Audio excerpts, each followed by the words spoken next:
What is going on, chat? How we doing? I see Tiny Bubbles. I can see Nerd. How you guys doing today? You guys alright? How's your weekend, everybody?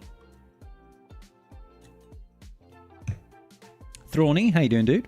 Bodie, how are you? Good to see you guys. Good to see you. Hope you're doing well. Just switched guilds today. All right. Where have you gone to, good sir? Iceman, how are you? Gooser, how are you?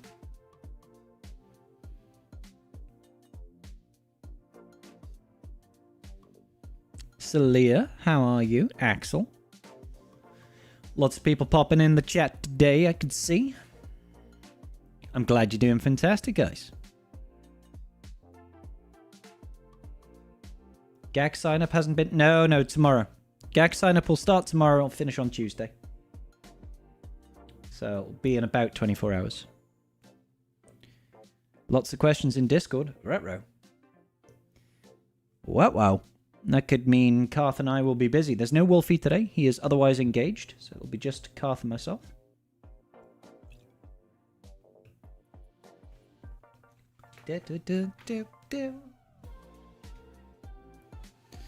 Enjoying the immense amount of whining about the new Levy mirror matches. I find it easy, to be honest.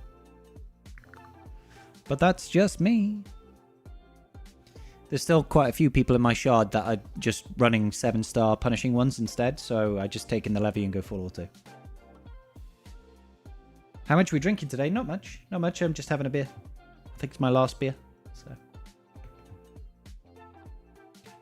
I have recovered Dry Rock. Thank you, buddy. Now, if I can only plug the whining into grid, I could power a small town. The power grid. Nice. He's not even disembodied this time. No. Rewatch your recent drunk stream, man. That was hilarious. I'll have to take your word for it, Thrawny.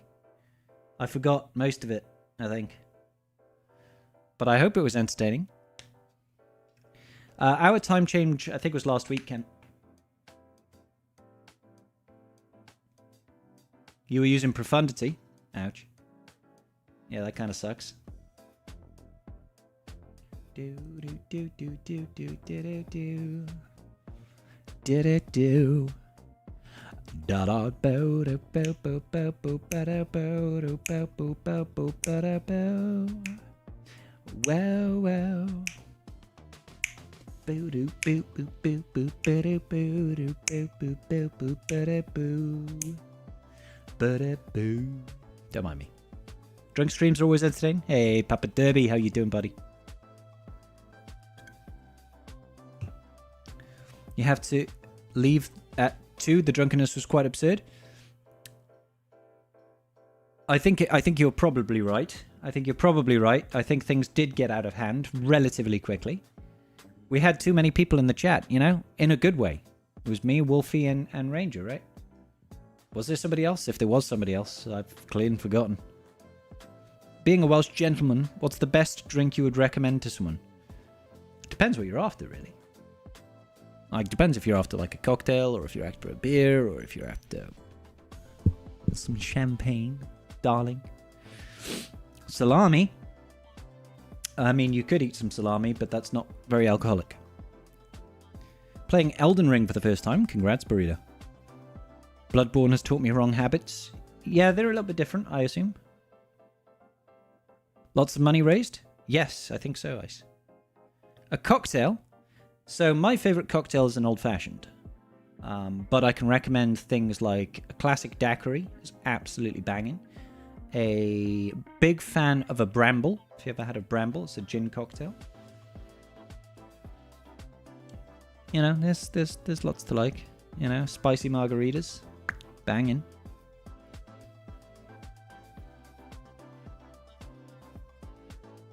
Castor oil.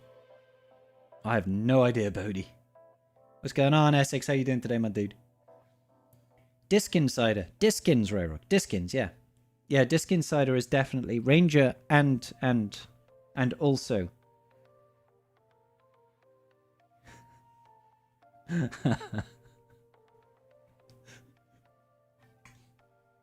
Sorry, I just saw the hairy navel joke. And Desi would also highly recommend a good disc insider. So yeah. Anyway, I'm gonna dial in my boy Karth over here because you know that's what we do.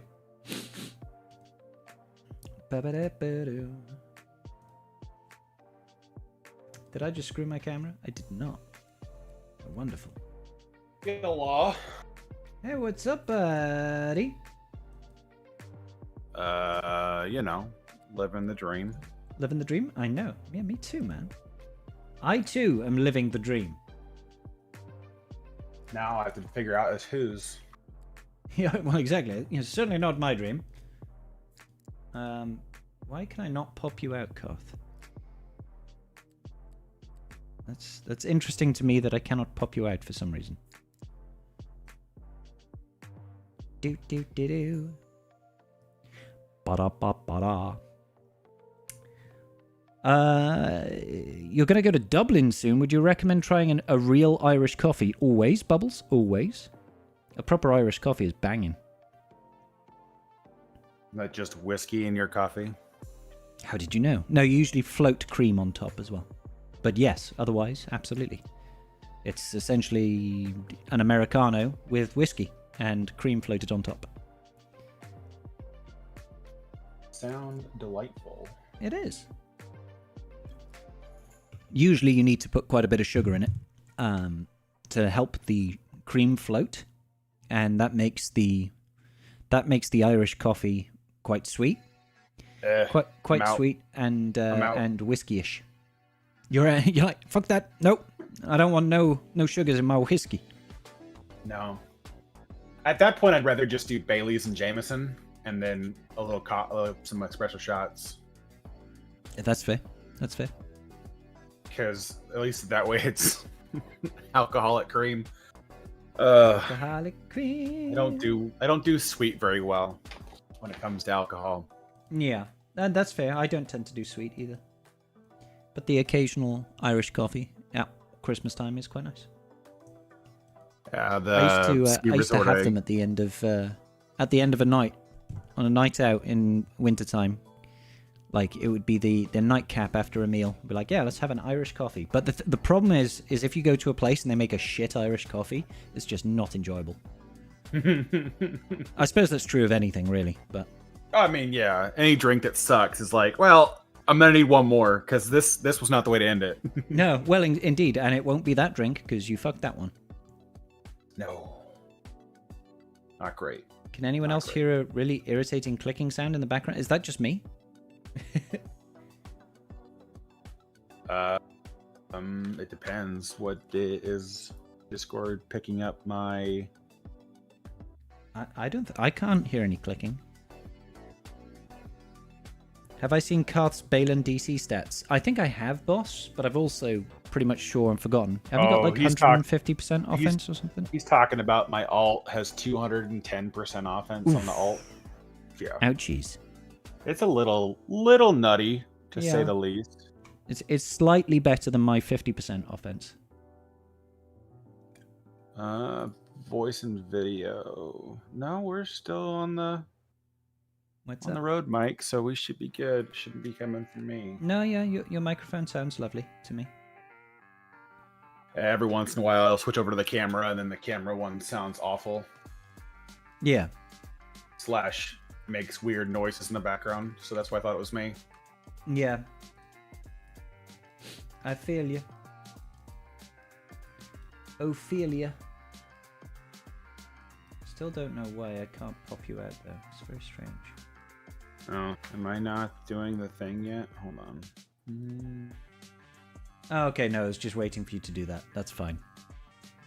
I'll wait for it to stop being spinning squares of doom. There's no Diskins. There's no clicking. Yeah, there's no Diskins either. There's no Disk Insider. We have confirmed. Let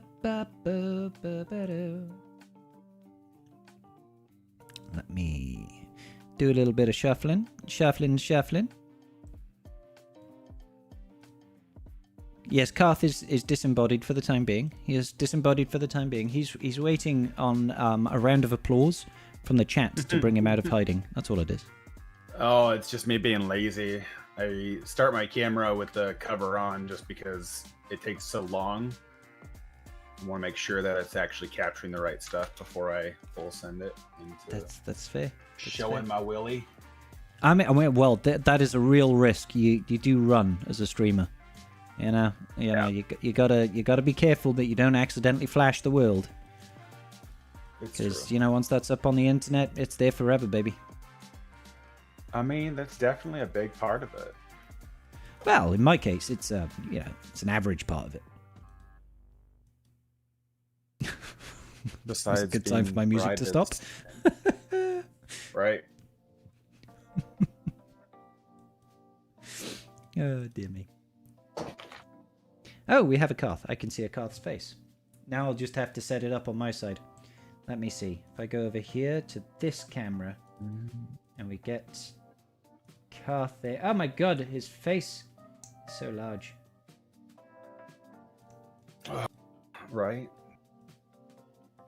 Alright. I just need to smallenize you, Karth. That's okay. Whoa. Smallenize. I don't think that's possible. That's illegal. Shoot him or something.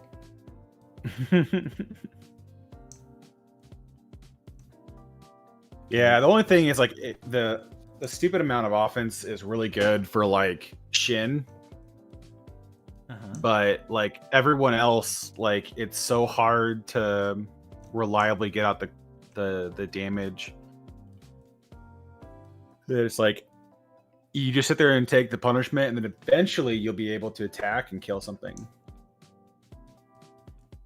Sorry, what are you talking about now? Yeah.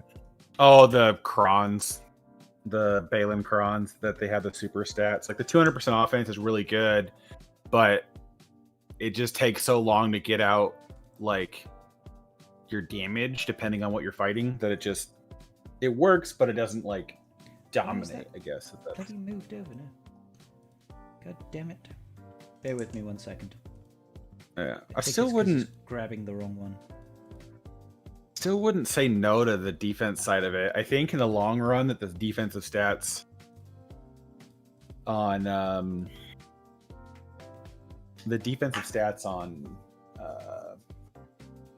the Cron, I think, are going to be equally as obnoxious, because it's going to be one of those things where it's like, if Balen can't kill anything fast enough, maybe he can control and endure long enough to cause enough heartache. I changed my lights in my office a little bit so that I've got a lot more coming from the front. You're a clever little sausage, Karth. It's like you're learning. I mean, sort of. It's like you're learning these things. I need better lights, though, because these are too directional. Okay, so you need to diffuse the light more. You're going to see me frowl a lot. That's okay. That's okay. It's also because the light has to come above my my computer screen, so it has to hop over. I think we'll get Sabine as the background today because she's so beautiful. You can't really see her face anyway. No. Unless I was to embiggen Sabine, and then I could almost have her directly behind us. Oh, look how beautiful she is. Our third host for the day. Our third host for the Wolfie is not here, but we do have Padawan Sabine, so it's not all bad. So it's almost better. I mean, almost. She's almost as attractive as Wolfie. If Wolfie dyed his hair purple, it would be like neck and neck. It would be so close. It would be so close. So yeah. I'm gonna grab some water real quick. I'll be right back. Okay, not wine. I got you. How we all doing then, chat? How we all doing? Karth is already small. Shh, don't tell him. Maddie's also insane. He ended up with 180% offense. God, it's only me that got screwed over for this Balen Cron then. Lucifer and MC3 is a 200% protection on his. I've got 150% health, which on Balen is actually not what you want. Because exposes, for example.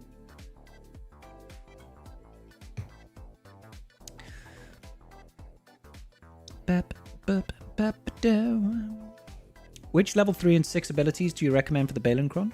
For the level 3, either the tank revive or the bulk, so 15% health and protection for dark side units.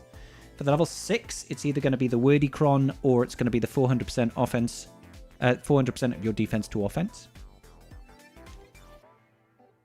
Natasha Louis Bordito is beautiful. No arguments. She must be related to Holdo because of the purple hair. I mean, obviously. I think that's a cert. You're one relic away from Jabber, Eli. Congrats. Congrats. I am none relics away from Jabber. But I'm officially broke when it comes to materials because of all the R9ing stuff I've been doing lately. You're probably like, cry me a river, scribe. Hey, Karth, welcome back, buddy. Why are we crying river? Oh, because I was complaining about not having relic materials anymore because I R9 too many units. Yes. That is the rub right now with where things are at in the current state of just marquees being the content. Marquees being the content and only the content, yes. Yes, it is. And it's not too bad if you don't whale, actually. If you don't whale, it's obviously there's still everything that you got to do, but you're not trying to burn through your relic materials as quickly as possible, relicking everything up to R7 minimum. Yeah, that's kind of the big push on a lot of it is that is that you just try to keep up with the Joneses when you're relicking everything as it comes out. It's you don't think it's a lot until you do it like all the time, and all of a sudden you're like, oh my god! Like having the extra week from Balen's release, like I was like looking at my alt, I'm like, oh my god, what's it like to have over 100 single data of each? I don't remember. I mean, yeah, I did have something like 400, 250. But then Balen unlocked, and then they said, oh, Fulcrum's R9. So I was like, oh, okay, I did both of them. And I'm like, oh, okay, I have 25 of the tier 3 signal data now. Great. So I've got enough for nothing. But there we go. Yeah, it's and they're not making it easier too either because they are doing a lot of the assault battle is going to drain some more, and there's going to be a couple other. There's still Ahsoka to come. There's almost guaranteed 2 marquees to come with it as well, minimum if not more. And so 2 marquees to come with what now? Sorry, with Ahsoka's last requirements. Oh right, yeah. I mean, well, we're getting Padawan Sabine on Thursday, we assume. Yeah, and I like this the speculation chat. Because basically they just said in speculation it makes no sense to push the requirements back this far if they didn't have another marquee to come with it, because they just would have pushed whatever set didn't have the marquee sooner and then the last marquee to come out later. So I'm pretty confident there'll be at least one more. I'm really hoping for 2 because I don't really see a purpose in utilizing old Phoenix members to fill the void. And plus it would hang on. This sounds like tribe talk, so let me kick us off by saying hello, everybody. Welcome to Tribe Talks. It is an exclusive Galaxy of Heroes podcast show where we talk about absolutely nothing but Star Wars Galaxy of Heroes. I'm joined today by only the lonely, the great, the one and only, Mr. Carthrick. Hi, Carth. I know you're well. Yay! Yay! Well. Your face is as opposite as can be as my face right now, because my face is bald and your face is furry. Oh, okay. So Tribe Talks has started, so Karth wears the beanie over his headset. I mean, this is normal. Nailed it. Jesus Christ. Yeah. All right then. Yep. That's I'm trying to cover up all the hair on my head so Scribe doesn't feel so intimidated. Oh, dude, we've got Padawan Sabine's picture for those of you listening at home floating between us. I already feel insignificant, so that's fair. Yeah, that's fair. It's hard in more ways than one. Just is what it is. What can I say? So Hey, yes. So on this show, we talk about Galaxy of Heroes, and sometimes, occasionally, we might get slightly derailed. Occasionally, very infrequently, though. I wouldn't say it's probably a mainstay of this particular show. Fair. Yeah. So Wolfie is otherwise engaged. Otherwise, we would be joined by the wonderful Wolf. But he has got visitors from another planet joining him tonight, and he sadly can't be with us. So it's people are just going to have to make do with me and you, Garth. I'm not sure how we're going to pull this off. I don't know either. It's not like you could leave me in a room and I could talk to myself and never feel lonely, but that's not the point. No, it's not. It's not. We can probably work our way around it. But anyways, we were talking about upcoming requirements for good old Ahsoka. Yeah, and I'd like to reiterate, I was right the whole time. Suck my dick. That's fair. I really didn't think they would push more marquees with the number of Relic 9s, but their CG is 100% just saying hold my beer. They're not even doubling down, they're like tripling down. They're like, you know what? Yes, we're going to give you the most R9s out of any requirements for anything ever, and yes, we're giving you more marquees than ever before. Fuck you, that's why. Yeah. Give us money. 5 marquees seems like what it's going to be, and then at least 3 R9s. Hey, yeah, I don't. At this point, I wouldn't be surprised. Yeah, with the if there's for in my head there's for sure another marquee out, so I think they won't do another R9, but I wouldn't be surprised if there was 2 more marquees as well, because it just makes the most sense to have the full team. I genuinely don't think there's going to be another R9. I think the attack was, hey, all of the Ahsokas are Relic 9, and the reason we won't have a Relic 9 one in the next batch is because the goddamn ship is Ahsoka's Jedi Starfighter. Stop trying to make other ships happen. It's not fucking happening, guys. Just deal with it. All right? That kills me every time, though. Every time people are like, Ahsoka's ship. And I'm like, for what fleet? There is nothing tied to her that they could ever throw together. So it's like, that's where I thought, like, I was like, oh, they could do it if they maybe did like Hera and they did like make her a new like a capital ship, like make her pilot a capital ship or something like that.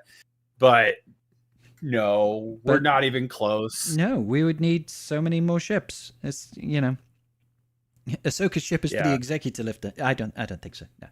No. So I mean, that's to be why honest, we won't have another R9. I think it's because it's the Ahsoka ship. Though, to be honest, quick little side note on our side notes. The Leviathan is super easy mirror match. Yeah, I've never lost so far. I've never lost since I've adopted my stuff. It's even easier than that. Oh, is it? Yeah, you just take the TIE Reaper. If you lose the coin flip, you take TIE Reaper, reinforce it first, and you win. Okay. What does the TIE Reaper do? TIE Reaper, when it reinforces, pulls 10% turn meter back from everybody. Oh, that's nice.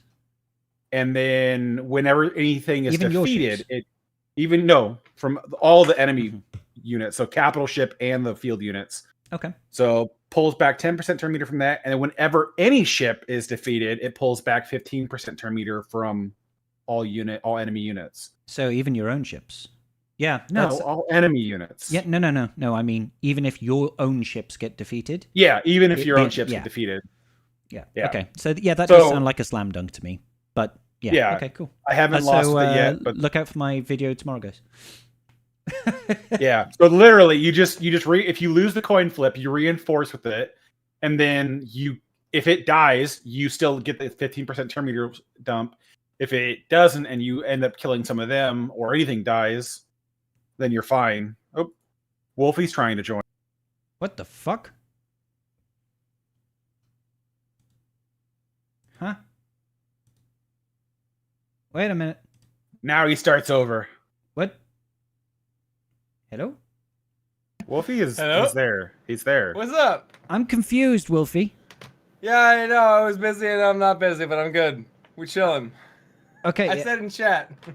Did you? Oh, shit. Sorry. You know how I get when I'm tribe talking? I sometimes I forget to look at the chat. Hi, chat. Okay, bear with me. What's up? Apparently, we're okay. We're having a full three-way. I saw it. I thought he was joking. I thought Wolfie was joking, is why I didn't say anything about it. Because I read the chat. He's like, give me a minute. Otherwise, I'm otherwise engaged. Okay, yeah. So I was like, You're he's otherwise just kidding. unengaged. Yes. You're disengaged. Oh, that sounds like something from Star Trek, though. The TIE Reaper is just it's an easy plug. You don't need it anywhere. And then, so if you can't kill anything though, when the two capital ships get their Like each other very much. No, when they reinforce with the mechanic for you can blow up the reinforcement, it pumps turn meter back or strips their turn meter down.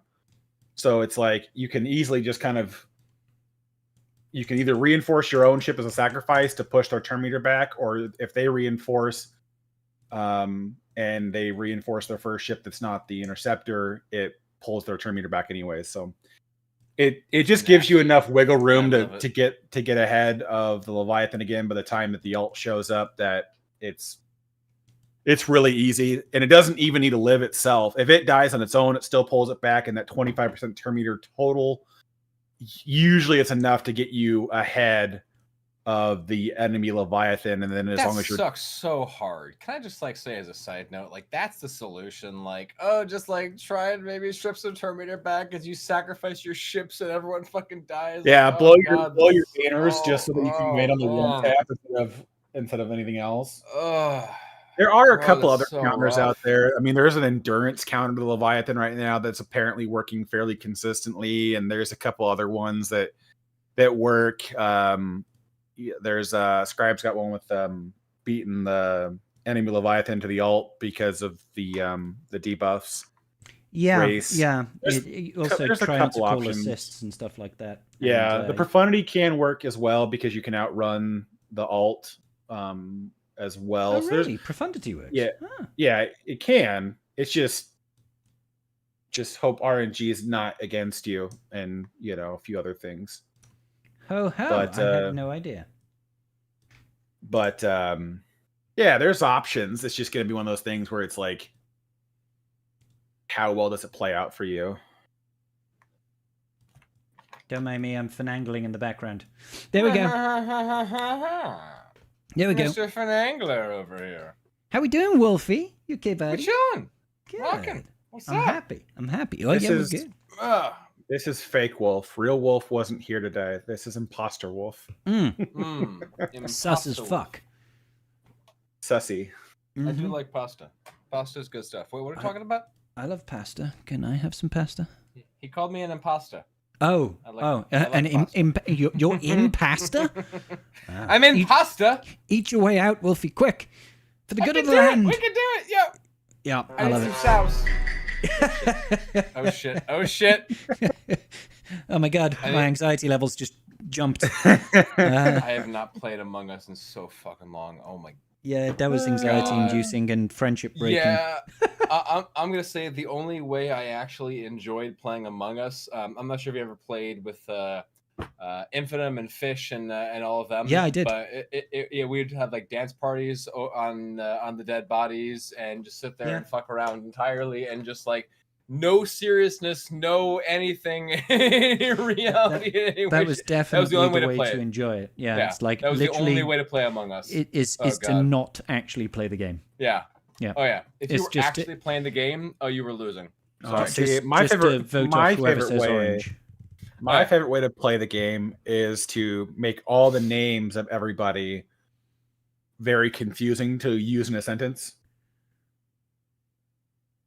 so that when you're trying to talk about who's doing what. When you're trying. Okay. Yeah, they've had a couple of those where they name I and It's not orange, it's borange. No, it's norange. Yeah. No. Trorange. Yeah, whatever. Trorange was the one. It's just weird. They change their names so that when they're trying to talk about them, it makes it confusing in English to understand who it is.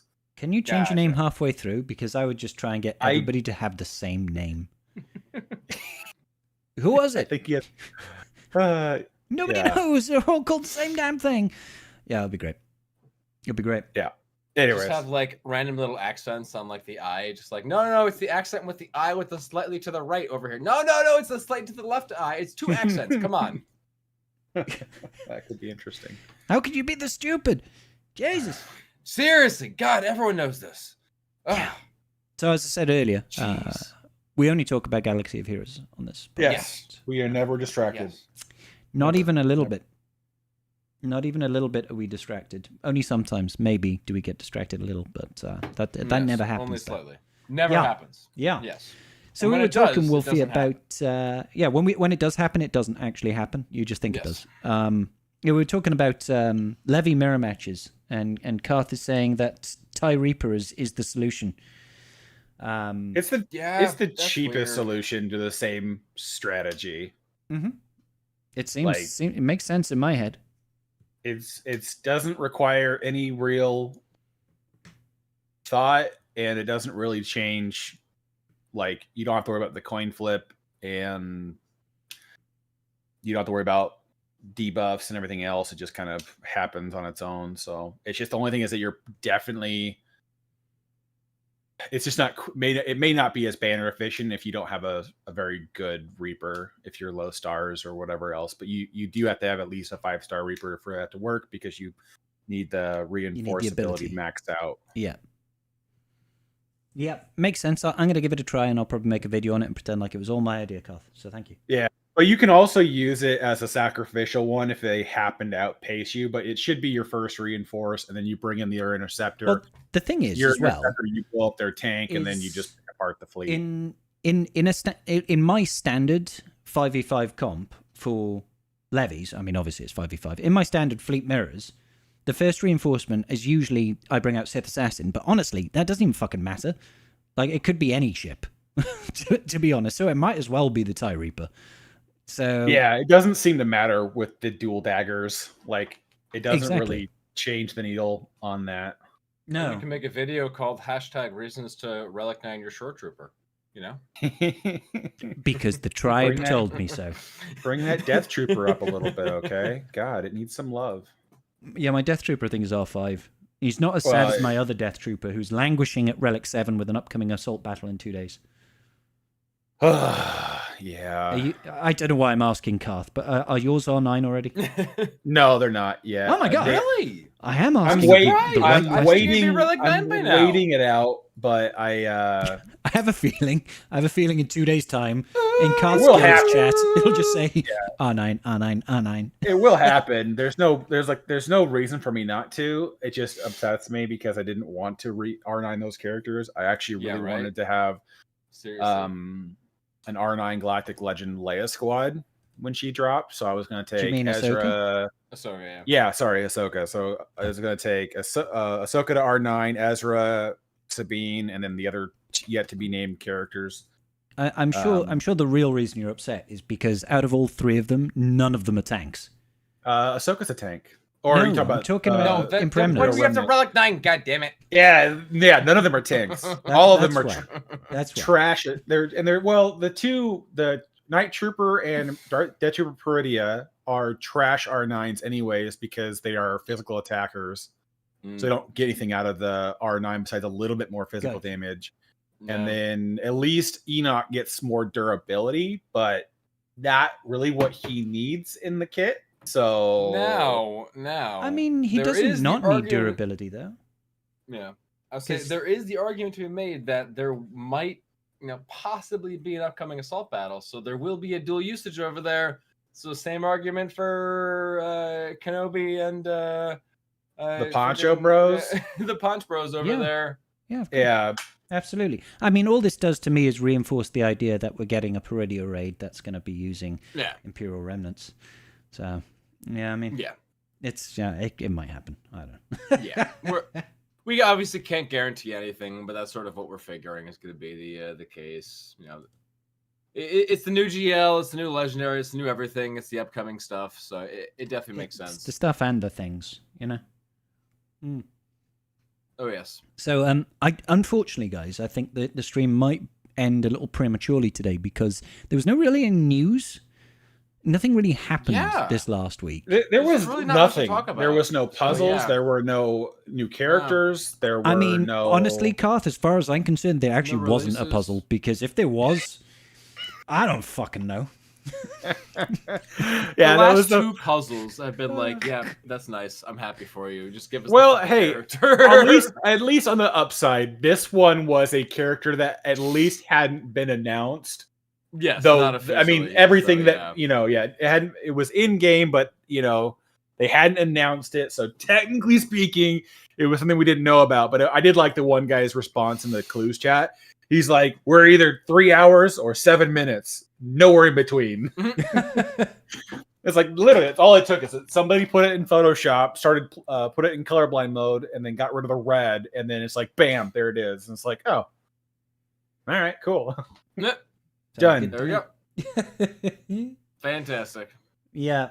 So I completely missed it. All I saw was I think I was on Lost One Pratt's stream. He was doing a charity stream at the time when the kit dropped. And I'd had a couple of beers at that point, but nothing crazy. And I was like, "Oh my god, it's a Beans kit!" So I didn't even realize there was a puzzle out because I was just chatting, and Wolfie was there, and Ranger was there, and it was a wild time. And then things got out of hand. Yes, sir. Yeah, They got out of That's how hand. things go. Sounds about right. Yeah. I mean, I don't make the rules. I kind of do, though. I suppose on my own stream, I do kind of make the rules, but then Yeah, I guess you kind of do.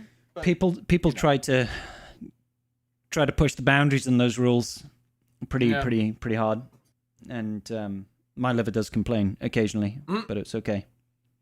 It was okay. So yeah, Padawan Sabine, and everybody was shocked. Me most of all. I was absolutely flabbergasted by the idea that we'd have Padawan Sabine as new marquee requirement for GL Ahsoka. Out of freaking nowhere. Just like out of nowhere. Padawan completely Sabine. left field over there. Who saw that one coming? I know, right? I'm just really disappointed we don't actually get to see her tags just yet. We're going to have to wait like 2 days probably for the kit. We should get the kit reveal on Monday, update Wednesday. Yep. And then we should get set 3 requirements, which is only one that we don't know right now because we know 3 out of the 5. Okay, or the 4. we're going to have to place bets right here, right now. Oh. Who's the last one of set 3? Clone Wars Chewie. I'm really hoping it's Plo Koon because like it makes the most sense, I guess. Okay, to have, I'll go to Barris have then. him. But All 3 options that make sense. Yep. I think the 3 of them are probably going to be part of the final requirements. It's just a matter of when and which part and what relic level. And are they going to have a 4th relic 9? Oh, God. Just I think Yeah. we'll have 2 marquees next on the last set. I'm pretty confident we'll have 2 marquees. Oh my god, could you imagine 2 marquees? Yeah, they're like, we haven't released enough marquees, so we're going to do a double drop of marquees, like 000 and BT1. But it's like Hera and Huyang. They kind of have to, because if they're going to do one more, they might as well go for broke and do the last person, the team member, and then call it a day. So it's like I can't see them not doing this, and so I'm okay with it. Like I don't really care, but man, it just feels like this GL is like, you know what would be really cool if you spent like $1,500 just in the unlock requirements for the character. Yeah, and then she'll hit the holotables and she'll be trash. I don't think she'll be. I actually don't think she's going to be trash. Don't worry, she'll have a Datacron. I'm pretty confident she's going to have an instant defeat. And then I'm pretty instant defeat immunity. Yes. Yeah, that too. And revive. If she has that ability, if she has the ability from the event to give herself retribution and stealth the team, then like, oh my god! I thought like, it was Sabine that stealths herself, not that she stealths the team. No, not that she does, but I'm just saying if the mechanics exist within the team, I guess. Yeah. Is more, to be fair, that from the Balen event, we'll talk about that in a second. But that special where she just cleanses everything off herself, puts an undispellable retribution, and then stacks up stacks where she'll do more hits to the enemy every single time she gets hits. That's actually gnarly because she gets to 5 stacks and she just hits you 5 times. It's like, oh god, that's damn! Wild. Yeah, and it's on damage. brand for Ahsoka too. I mean, you think about like sort of like the other previous Ahsoka's abilities. Like Fulcrum does extra instances of damage for all of her buffs on her when she's like doing that over there. Commander Tano is stacking up damage every time somebody attacks with the Shien and everything, and stacking up through that, and so it's sort of reducing things with the Shien, stacking up through that, and there's a lot of stacking up on instances of damage and stuff. So that makes sense. Yeah, like it checks out for kind of in Ahsoka. keeping, right? Yeah. Yeah. She also has. I don't know how much of the Balen Skull event Ahsoka and Sabine is carrying over. Obviously, with Sabine, we know 2 of her abilities are, but she's now got an extra special. I don't know if the abilities are going to be 1-to-1 or if they're just using the animations and the names and all that sort of stuff. But like, I think when she's not in that stance, she gains like, is it 15% turn meter every time somebody takes a turn? So she like picks up turns rapidly. Obviously, that will get kind of countered by JMK, but I think she's going to pee all over JMK anyway. So that seems to be the running. Oh, everything pees on JMK at the minute. The running joke right now is like, all right, well, we know it beats JMK. Let's keep going. Everything that they've dropped this year has been like, it just dunks on JMK. Yeah. I mean, Balen, it's like such a hard counter to JMK. It's not even funny. In GAC, Balen does outside of GAC. Well, he does do a lot of good things. Even with the Cron helps him take out. I mean, you can beat Leia, you can beat JML with the Cron. The big issue with JMK is that it's if you put JMK with the Plo-Cron. The current Plo-Cron's insane. You can't get through it. You're just stuck behind the damage immunity forever and always. And you're stunned constantly and ability blocked, and it's just like, they're immune to stun. Damage. They're immune to stun with the Cron, aren't they? Are they? Or is it there's the full Merc thing? I thought that something makes them immune to stun. Remember. But you're just stuck getting wailed on forever and ever and ever and ever. And the heal immunity also doesn't help much. No. It's like, and then the ignoring of the taunts, and it's a bit of a pain. But in GAC, with the GAC armies are active, it's like, oh, okay, this is a different ball game. All of a sudden, it feels like he's certainly overtuned to be very powerful in GAC, and just a little bit lackluster. Because like when he loses that Datacron, I feel like in Territory Wars, he's just... It's not that he's going to be bad, but it feels like he's not going to be doing anything crazy. So. He will do things offensively, but he will have no defensive viability in TW as long as Zori can just roll over his face. Like, that's all it meant. Like, if Resistance Hero Finn if Finn and Resistance Heroes and that Zori team can just walk all over it, then it doesn't matter what it has as support anymore, because it needs a way to basically be immune to the exposes. Yeah, and the turn meter looping. Yeah, like without the GAC armies activating there, if there's nothing that's going to pass out doubt, if there's nothing that's going to give you TM when the enemy resists debuffs, so I mean that's going to be there, but you're not going to be doing that initial doubt. You will just get TM rolled, which is just a little bit unfortunate. Need tons of tenacity to overcome it, which that will stop. Well, the thing is, even if you've got a ton of tenacity, to resist the exposes. Exposes, yeah. Oh, sorry, I thought you were talking about the doubt. I was going to say, if they resist the doubt, then you get turn meter. So it's no. Just outside of GAC, it's going to be they'll need a lot of tenacity to avoid that. But once that's going to be Datacron dependent. It's too hard to mod 5 characters with super high tenacity when they can just go across the board with decent potency and probably roll over you often enough to still inflict it. Yeah, they just need a mercenary that has an Omicron that provides locked tenacity up for 2 turns at the start of battle for all mercenary allies. And that's a possibility. We might see another mercenary show up. I'm really kind of hoping that we get something that kind of builds out the light side mercenaries a little bit, because I like the options that come with the tag, but the problem that I see with the majority of it is that you're still going to be running heavy scoundrel teams.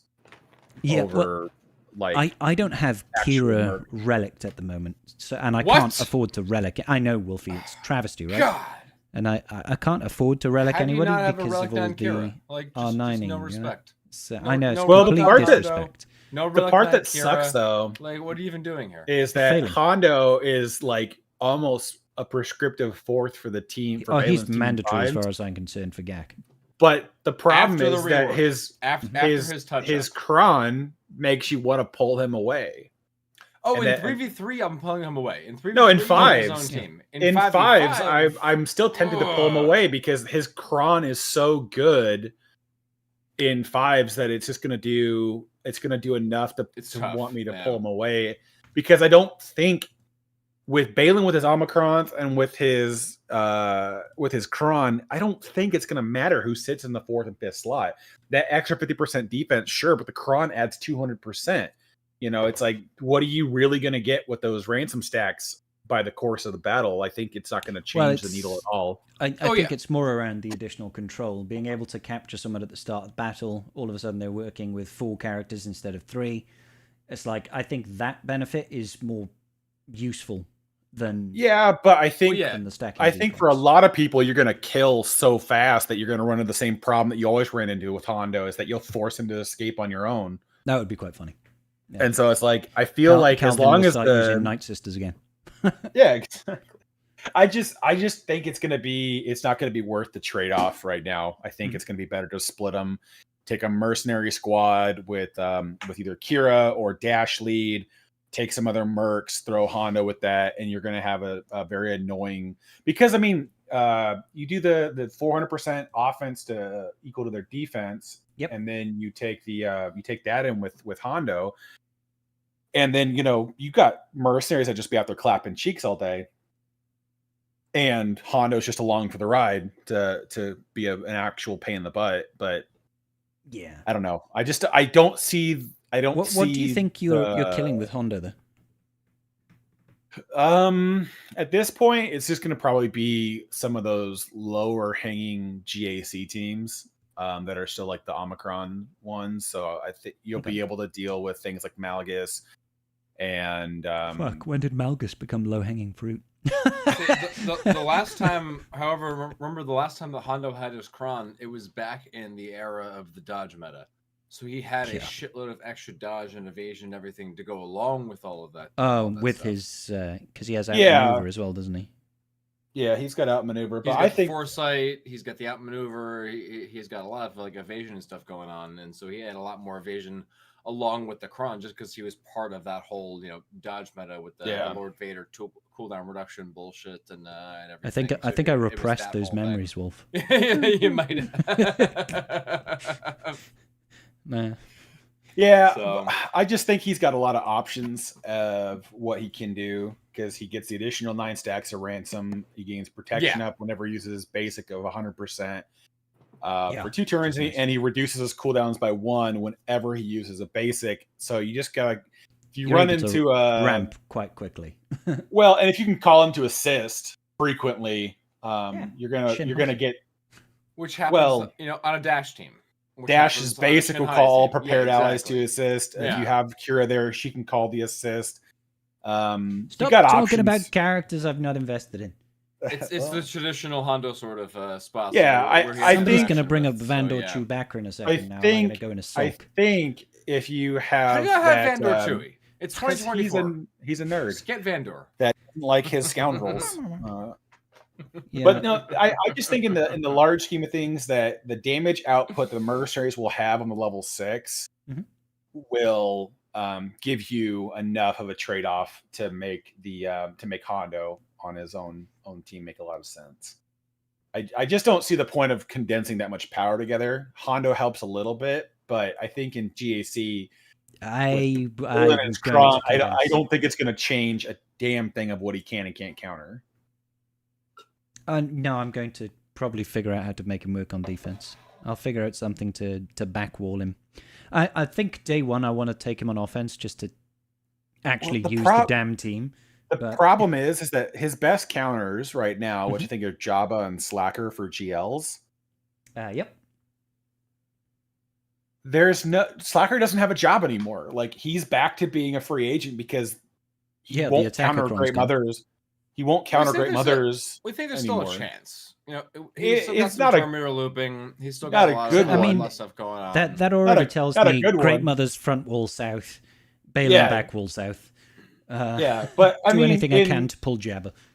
Yeah, the big thing will just be is you use JMK to beat Great Mothers, and then you go from there. You hopefully use JMK to beat Great Mothers. Yeah, Because That that or- is still I not a mean- guaranteed it's pretty counter. consistent. In That's threes, pretty I don't think it consistent, is though. it? it's more consistent in threes because there's way Oh, is less it? incoming fire, Oh, okay. so you can Yeah. sustain through it easier than you could in fives. But the problem is it depends also how the AI plays it, because if the AI puts Doomed on Cat, and then Elspeth is smart enough to mass assist onto her, you can lose her before she can get her leap out. Oh, jeez. Don't But do that. usually you get the leap Not good out, for you you. kill Great Mothers, and then it's over. Because in threes with the Plo and the Plo Cron, you just dispel the taunt, leap Great Mothers, and then whittle it down from there. Yeah, it's got a 78% win ratio at the minute, so it's pretty good. Okay. Pretty good. Yeah, that's pretty consistent. I'll take it. You know, I said it like I have a choice. Yeah. I'll take it. I literally have no other choice. I'll take it. Yeah, right. That's the big thing. I don't think there's going to be a lot of other options to beat Great Mothers, and No, because there's not nothing without from attacking this set Homegrown. there's nothing else in this set that really kind of vibes with that, and I'm not seeing. I think the one that I saw that had some potential in threes was Ezra, new Ezra, which won't be available until the second week of threes. With JK and With Right. well, there's that, but the Ray and Ben. Oh, Also, that, Ray that and looks Ben in gnarly. general. Ugh. Ray and Ben in general does fairly well versus Great Mothers, anyways. That is- If they go after Ben, which they usually do, because they can't kill him. because they can't kill him. Yeah, you just sit there and let him eat. I've had Ben at literally So- 1 health. Just Ray sit there and tank the whole Ben fucking Hoda. time. Ray Ben Hoda. Yeah, Ray Ben Hoda is what I used in the past, because he starts with the stealth. You can't target Exactly, him. Yeah. They put Imagine the they doomed actually on. reduce his health enough to the point that he has 1 health. And they That's can where I was go. at. He was That's literally at amazing. he was at 1 That's- health and could not That's be amazing. So couldn't be actually, killed. so the Fantastic. better option is probably Ray Ben Momo, right? Can't be targeted. Yeah, that would work. Potentially, yeah. I mean, they could still theoretically go after Ray, obviously, but Well, but they don't prioritize the GLs. They intentionally Yeah. have them to prioritize other characters first, because the GLs don't get the negative effects as much. plus this first week of GAC. Oh no, we will have Ezra, won't we? Not this week. No, not this first week. No, We'll get him okay, second so week. yeah, Ezra will be Conquest is next gonna week. fit. Conquest will finish right after the end of lock-in. Conquest will finish right before second week lock-in. So first week lock-in is tomorrow. Is Yeah. halfway through Conquest. We'll get our rewards Yeah, at the exactly. at the Yeah. start of second week. Yeah. Yeah. Yeah. We'll So get our rewards the day this week ends, and then we have a day. The day before the second week of Conquest or of, Yeah. of GAC lock-in. Yeah, lock-in. Yeah. Mhm. So you have 24 hours roughly to Yeah. sort it out. Yeah. Oh yeah, you'll be able to gear them up. It won't be a few hours sort of deal. It's usually But, just yeah. remodding is the bigger pain. It's Yeah. like Yeah. you get him, you got a couple of hours, quick. Obviously, gear him up, relic him up, but get some decent mods on him without screwing your entire. It's so hard to mod everything these days. That's the thing, is we're getting so many characters that need good mods that it's like Yeah.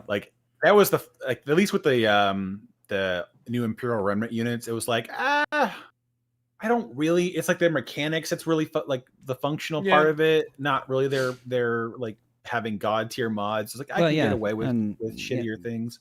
We've lost And Night now it's Troopers like- Con now, haven't we? So But who was using it with him at the well, the it last? was pretty like, last I never season, had to it be fair. too. Well, once the new season dropped for the Imperial Remnant, they just had way more support. Yeah. I mean, yeah. that's the big issue. Big Sag. Big Sag. Big Yeah. Sag. So Balen counter, yeah, I like Gungans. Yeah, Boss It's the Nass other with one. Tarples and Jar Jar Binks. yeah. That's Woo! that's the other thing. It's like I don't see that changing. No, neither do I. I mean, And Deathmark is a thing, and they don't have percent of health Exactly. immunity. no immunity to Deathmark, no immunity to percentile-based health effects, so Deathmark will destroy it. Well, that and the protection disruption and the just a sheer Yeah. amount of debuffs and the turn meter, it's just like, and there's just so many things. Like, I don't see how they survive long enough to even pop the generator, and then No, exactly. Yeah, and then kill them. even without having a tank there. that's the crazy thing. Even without having a tank. Yes, Borrow, it works against triple Omicron. From what we've seen, Borrow. So yeah. Yeah, from what we've been able to test on what they've been able to test. Yeah, it's not perfect, but yeah, it's a good test server to people see some interactions and everything. Yeah. So that's definitely one. Slacker can do it. Who else? I did have an infographic. I had an old video on it, but I don't think can't remember at this point. the DC matters, Boro, but I would say that just grab a light side cron from the current set with a lot of protection behind it and call it a day. Mm-hmm. They're just never going to do enough damage to get through you while you have the generator up. And so as long as you can protect your generator, honest to God, I would just go like protection tenacity on a Gungan cron, and then the level 3, 6, and 9 don't. Well, you can't. There's only level 3. Just won't really matter. You just resist all the stuff that would give you buff immunity, and then you just laugh the entire time as Phalanx never loses taunt. Well, I mean, I won't even be using Phalanx. I'll be using. And 3-on-3s it won't matter. Tarpals will still cause so much all you really want to do is get enough so that you have at least 2 debuffs on Balen, and then basic with Jar Jar, and hopefully get Deathmark. If you get Deathmark super early, it will go on Balen because he's going to have the most health and protection. And you'll kill him in like 1 mass assist. Yeah. And then it's like, oh, okay, I win from here. Yeah, once Balen's down, the team falls apart pretty hard. Yeah. If they had more sources of true damage, then you could be at risk, like with Maul Mandos versus Gungans. But but without that, they don't have much true damage on their team. So I don't. Their biggest source of true damage is from Balen's Cron. Is when they attack out of turn, they deal additional true damage. Yeah. But the there's just not many mass assists on the team that can get enough to blow through it quickly. No, I don't think so. So like I think Kira on the team in 5s could call one, but she can only call the targeted ally and then all prepared allies, but she has got no way to spread prepared. So it's like next to useless. Like that's the only thing I don't like with Kira there. Is like she's got her mechanics still revolve around being prepared, and she's the one prepared character that cannot spread prepared. I'm just going to use Canderous, I think. Like I never use more Mandos anyway, so you're not gonna relic 9 your Kira? I'm disappointed in you. Listen, I thought I knew you. You can relic 9 my Kira, Wolfie. God damn it, Wolfie. I'm pretty sure that in 5s, I'm just going to go with Fennec and Boba. Going some dad bod Boba? Well, it's just the AoE damage on the 2 characters. All the bullshit. The armor shreds, the AoE damage, everything that goes with it. I feel like it's just a lot to that you don't need to pass up on, and they don't really have any use right now. Fennec's not really going to be countering Lord Vader at the moment. So what's you got? I've not paid much attention to the recent crons, I'll be honest. There's just not a lot in the current set besides bulk that a lot of characters can really run with outside of the factions that they're intended for. So I mean, you can make him bulky, but Fennec doesn't care about an extra 30% health to chew through. So Fennec should still be killing Lord Vader. She will, but I don't think Lord Vader will be on defense, I guess, is the better way. Oh, okay, gotcha. And so at that junction, what is she hunting? Because she has a very specific thing that they can do, and then it's over. She's not killing Lord Vader. She's just like assisting to get fast contracts. Yeah, exactly. Which she's great at. Which she's very good at. Oh yeah, very good at. Oh yeah. Well, and I think fantastic job there. it'll be fun to see what bounty hunter mercenary teams you can put together. Because I love the aura idea, the aura level 9. I just can't figure out enough ways to abuse it yet. It's an interesting cron. Yeah. Yeah. Did you miss me? It's interesting for sure. So Miss what? Who? So what now? Miss Moneypenny. Hi, how you doing? We totally saw that you're gone. I mean, I wasn't blinded for like 30 seconds, so it was nice. Listen. I'm only having the shine off my head blinding you because you could use a tan. All right? That's the only reason. Because he cares. It's because I care. I appreciate it. So I appreciate much. Yeah, that's what it's there for. That's what it's there for. How about I know what love is? Want you to show me. But yeah, that's the one I'd love to see is what the other mercenaries could be used for. Because there's just a lot of interesting things, but yeah, I mean, I dicked around with Boba, and I just felt like, you don't do anything. Okay, cool. But what were you facing? Can't remember. Okay. yeah, because Boba Boba does a lot. Most of my testing in Squad Arena was like, oh, there's JMK here. Oh, let me face JMK. I'm dead. Got like Honest fucking to God, Plo-Cron. I'm annihilated with the shit. So... Honest to God, if Boba can gain turn meter against the team that he is going against, he's a really good add to the team because his rocket will just whittle everything down, and then you just blow up the board, and then it's over. But So, I haven't found a better fifth yet. I'm just interested to see what I can make out of the mercenary crons, because like I like Dangars. Yeah. It's an interesting one. Dangars looks like fun. But the questions get answered at the end, buddy. Sorry, go ahead, guys.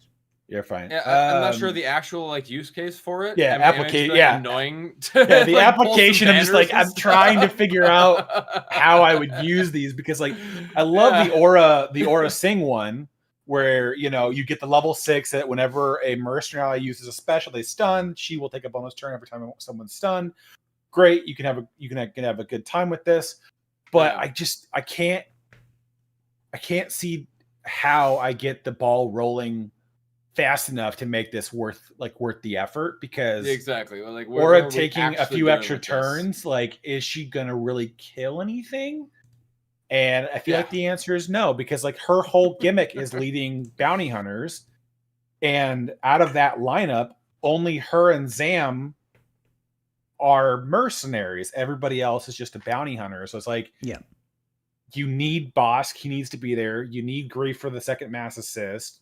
Mando's for the annihilate, so it's like you can't really sub these characters out. So it's like I'm just trying to figure out like if there is something interesting I could do with like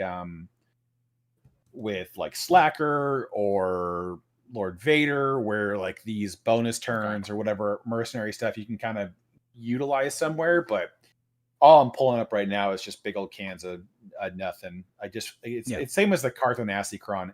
It looks cool. I don't know what good it does. I'll tell you what good it does. Shitting on Karth. It does nothing. Never thought you'd see the day. Yeah. I have him at R9 too. I mean, you kind of... Yay, thank you, Ranger. Appreciate you, brother. I am drinking... I'm drinking the water of Christ. You're drinking the blood of Christ. Yeah, that one too.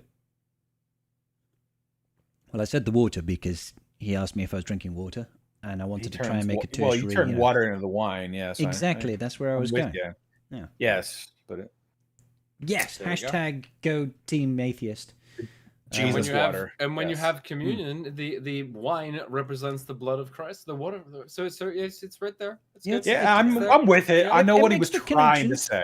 Look, let me indulge my autism. In there too. All right. So it's at least in my tradition, you mix some water in because there's things involved. All right. Yeah. If I had some bread, we'd be eating Jesus as well. Cannibalism or something. Just gonna address Michael's question real quick.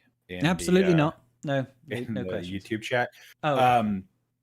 Yes, Ezra could be used with Balen. But the fact that Balen requires all mercenary tags is the reason why he will not be used with Balen. So in the same way as you could use Wampa. Yeah. But maybe you don't want to. Wait. In what way is Wampa not a mercenary? Okay? I mean, I will die on this hill. The sole fact that he never took payment for trying to kill the rebels. He did take payment. He took payment in body parts. He ate them. Or she ate them. I I don't know mean- if Wampa's female. The one that we have is, I think, Allegedly, the supposed to be. Wampa in game is female. Yes, Aw. allegedly. She's a honey. Yes, allegedly. I do not claim to be an expert, but apparently there were some Wampa experts around, and based on the horns, this is a female Wampa in game. I mean, you can Again, usually tell by the horn. I don't know. I don't claim to be an expert. Just Yeah. passing on. what I Usually, can the lack thereof is the indicator. Yeah. Shit. So, yeah. It's a See, weird. y'all are getting some deep dive knowledge on Galaxy of Heroes right now. If in doubt, if you ever come face to face with a Wampa, you're like, hold on, let me look at your horns real quick, and you'll be like, oh, you're a girl, and then it eats you. So, Yes. but you'll know just like if that. it was a girl or a man. You will eating you. know. No, You will know. And knowing is half the battle. exactly. It is knowledge is power, and all that. We were talking about something that was probably important. Ezra does not Allegedly. belong with Balen Skull. Well, that was the short thing we were addressing real quick, just because. Plus, it's kind of like Ezra is going to be pretty monstrous in his own right on defense, even before Glat. Yeah, honestly the couple of weeks we'll have with him prior to Ahsoka being in the game, I think just any Jedi team that can utilize him, or Ufu team that can utilize, or not Ufu. Yeah. Well, Well, I guess right. technically Seer can still lead him too, because Seer does lead Jedi. Yeah, just use him under a Star Killer team. He can be the Ooh. light side. Oh no, he's not Ooh. a Line Force user, is he? He's Jedi. Making so the- he making can the be the Jedi. So Jedi. that was his that's what CG said that you could use was his temporary home was with Starkiller EP Star Mara. Killer? I don't know Oh if my God. you saw that footage, Garth, of Ezra doing like that special he does where he triple attacks, triple crits. Yeah. Fucking astronomical damage. Yeah. Like Yeah. hundreds Yeah. of thousands, and he's Yeah. doing 20% max health damage per crit. Yep. It's Yep. just like, It's oh, awesome. okay, so he's just, I just did like 400 to 500,000 hit damage to you in one hit. Okay, cool. on an attack that's got like a 3-turn cooldown. So, Remember okay. when the word massive damage actually meant something? Because it Yeah. was actually like more than the regular damage that you do, and it wasn't like dwarfed by somebody's regular. Yeah, but I fucking feel like special. massive IPD damage- commits self-destruction and Oh my does less than a God. basic from a new and character. and You're like, like tickles, and yeah, and Ezra's like, "Oh, that's nice." Just How cute. Yeah. If it would be one Oh thing my if God. like when they were talking about massive damage, they were talking about stuff that didn't relate to like defensive checks, because I feel like a lot of characters now just get so much bulk from their datacrons and the leaderships that they're under that it's like it deals massive damage. I'm like, yeah, if you took away every modifier in the game, then it would clap cheeks. But then 5 years ago, it was massive damage. At Yeah. this point, It really it's was. really not. when relic levels weren't a thing, 100,000 damage was a lot of fucking damage. Now, people have got, Datacron, for shits and giggles, I told you, I'm salty about this, but my Balen Skull Datacron has got trash offense rolls, it's got 50% offense roll, and it got 150% on health, which you don't want on Balen, because, well, that's debatable. exposes. But that again, only in TW does that matter. Yeah, okay, fine. You still don't really want it. So I was just morbidly curious more than anything. What would that look like on my Ray? What would that look like on your Malgus? Oh God. Well, or that. a- But I didn't check Yeah. Malgus. I did check Ray, and Ray had over character that- 400,000 health. Gee. I was like, okay. Yeah, 400k health? Yep. that's the one reason why I've been rolling a fair amount of light side crons. I've been trying to get ones with a lot of health and health steal for Ray to use this go around. Yeah. For that exact reason. Just like, hey, I'm Ray, and I happen to have like 500,000 hit points. I want to be sent with a Hellsteel healer. Ray sucks. Yeah. Oh, Hellsteel Ray with like oh my god. Yeah, just like you The get worst. down to her and she just won't go away. She just won't die. Why would Yeah. you die? Yeah. Like seriously. One of the worst, like the most annoying things in the game is Hellsteel Ray. So yeah, whenever that's available, especially once she's lost the attacker crown and all that shit. Yeah. Get it. Oh my god. See, I've got what 120% offense on my Balen Cron. So I I'm jelly. did okay. Yeah, I got a Okay. measly 210% on Alright, one of my crons. Listen, mate, you're Alright. not allowed to have Karth had to everything in the go. game Sorry. and Well, more no, money no, no, and no. Hey, still no, get no. good rolls. It was on the Karth was alt. busy. Okay? He had to It was leave. on the alt, not the main account. And what did your main account get? 72%. Oh, okay, that's fine. Aha! I feel better now. I mean, it's still better than my 50%, but No. literally had there one roll. there was literally no. I couldn't roll any of the stats because rolling any of them would end up in a worse result than of what I already had. It's all And I was the like, well, boosted that's- stat stuff. So yeah. Yeah. Honest to God, side note to this whole thing, the fact that CG lets these roll with boosted stats really kind of grinds my gears because it's Yeah. one Why thing. was that a thing? It's one thing to have an exclusive Datacron, Yeah, but to have these That was enough. ridiculous stats that go with it, like I don't understand why they're doing that. Yeah. Like if they were prescribed stats and they were boosted and they were like, Sure. Yeah, give me all prescribed stats instead. Like, yeah. I then don't want I could RNG in there. This I random could chance see bullshit. that- Like, what yeah. is this? well, that's like the Great Mother's Cron. It's like it can go from an absolute like an annoyance to an absolute nightmare. Because like when we were doing 5v5 last season with the Slacker counter, it's like what cron you took on Slacker became more important because if they had a time to take a turn and you weren't in damage immunity on Slacker, Yeah, it was they could just like one tap you.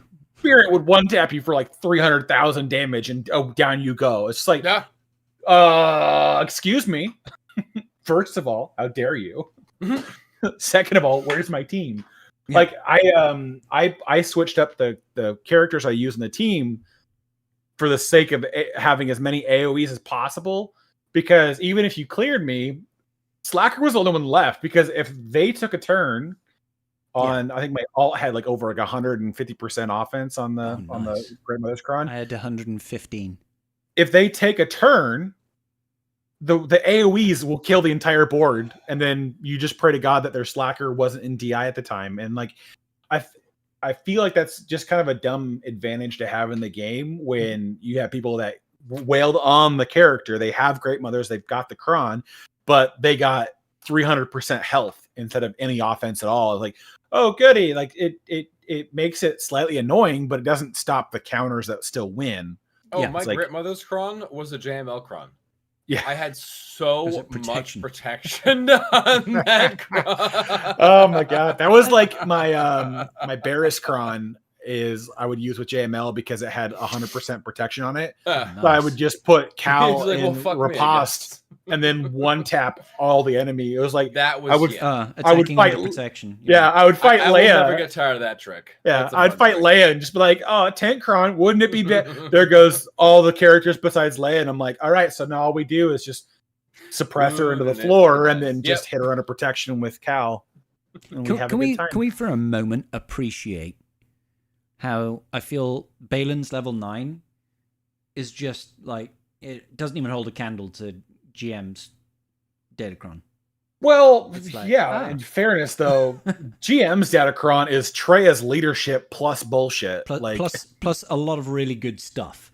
yeah, But like compare. And also then on to, top like, of that, the Bo's levels- 9, like Yeah. Bo's level 9 was I'd also say like Bo's the level same, 9 was like, also a lot better, but well, I I would would- argue that Balen's kit in GAC is much better than Yeah. either Well, Bo because- or Great Mothers. But probably. Great Mothers, but the level 9 the is large, a little bit lackluster in comparison. I think the level 9 for the Great Mothers was to help carry the team inside of GAC and Territory. Well, Territory Wars, it already does a lot with the Omicrons present. It's just a bit much bigger nightmare with the Cron. Mm-hmm. But the it's a fun one. The Great Mother's Cron also has a lot of support in the level 6. That constant really health does. protection recovery with the out of turn attacks yes. is huge. So you attack out of turn. so My whole much. team is fully healed. Thank you. Yeah. Well, that was the thing, is when people were doing the slacker and counter, we've all got they foresight kept, and retribution. Thanks. they kept taking Lobster with them and then causing themselves all these problems. I'm like, just bench him. You can 4-man the whole thing, and technically you could really just 3-man it.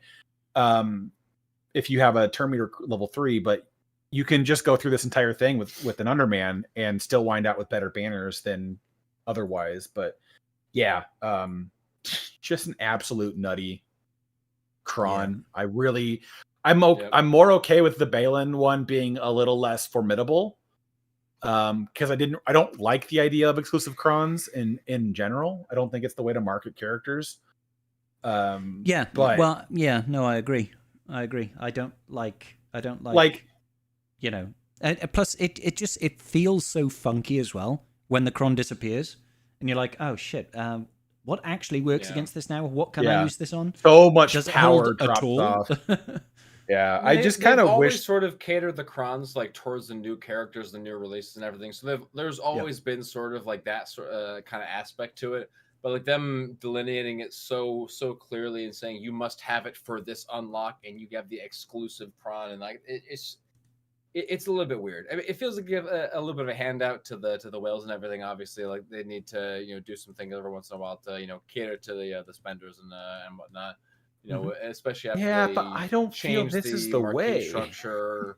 They changed the marquee structure to make it a lot easier, more accessible for other people. So I guess maybe they're trying to. This is what they think is the best way to, try and suck up to some of the whales who are, investing that much. I don't know. We're trying to get in the heads of CGU over here, so it's a fool's errand, anyways. But a lot of fun stuff with these Crons. Yeah.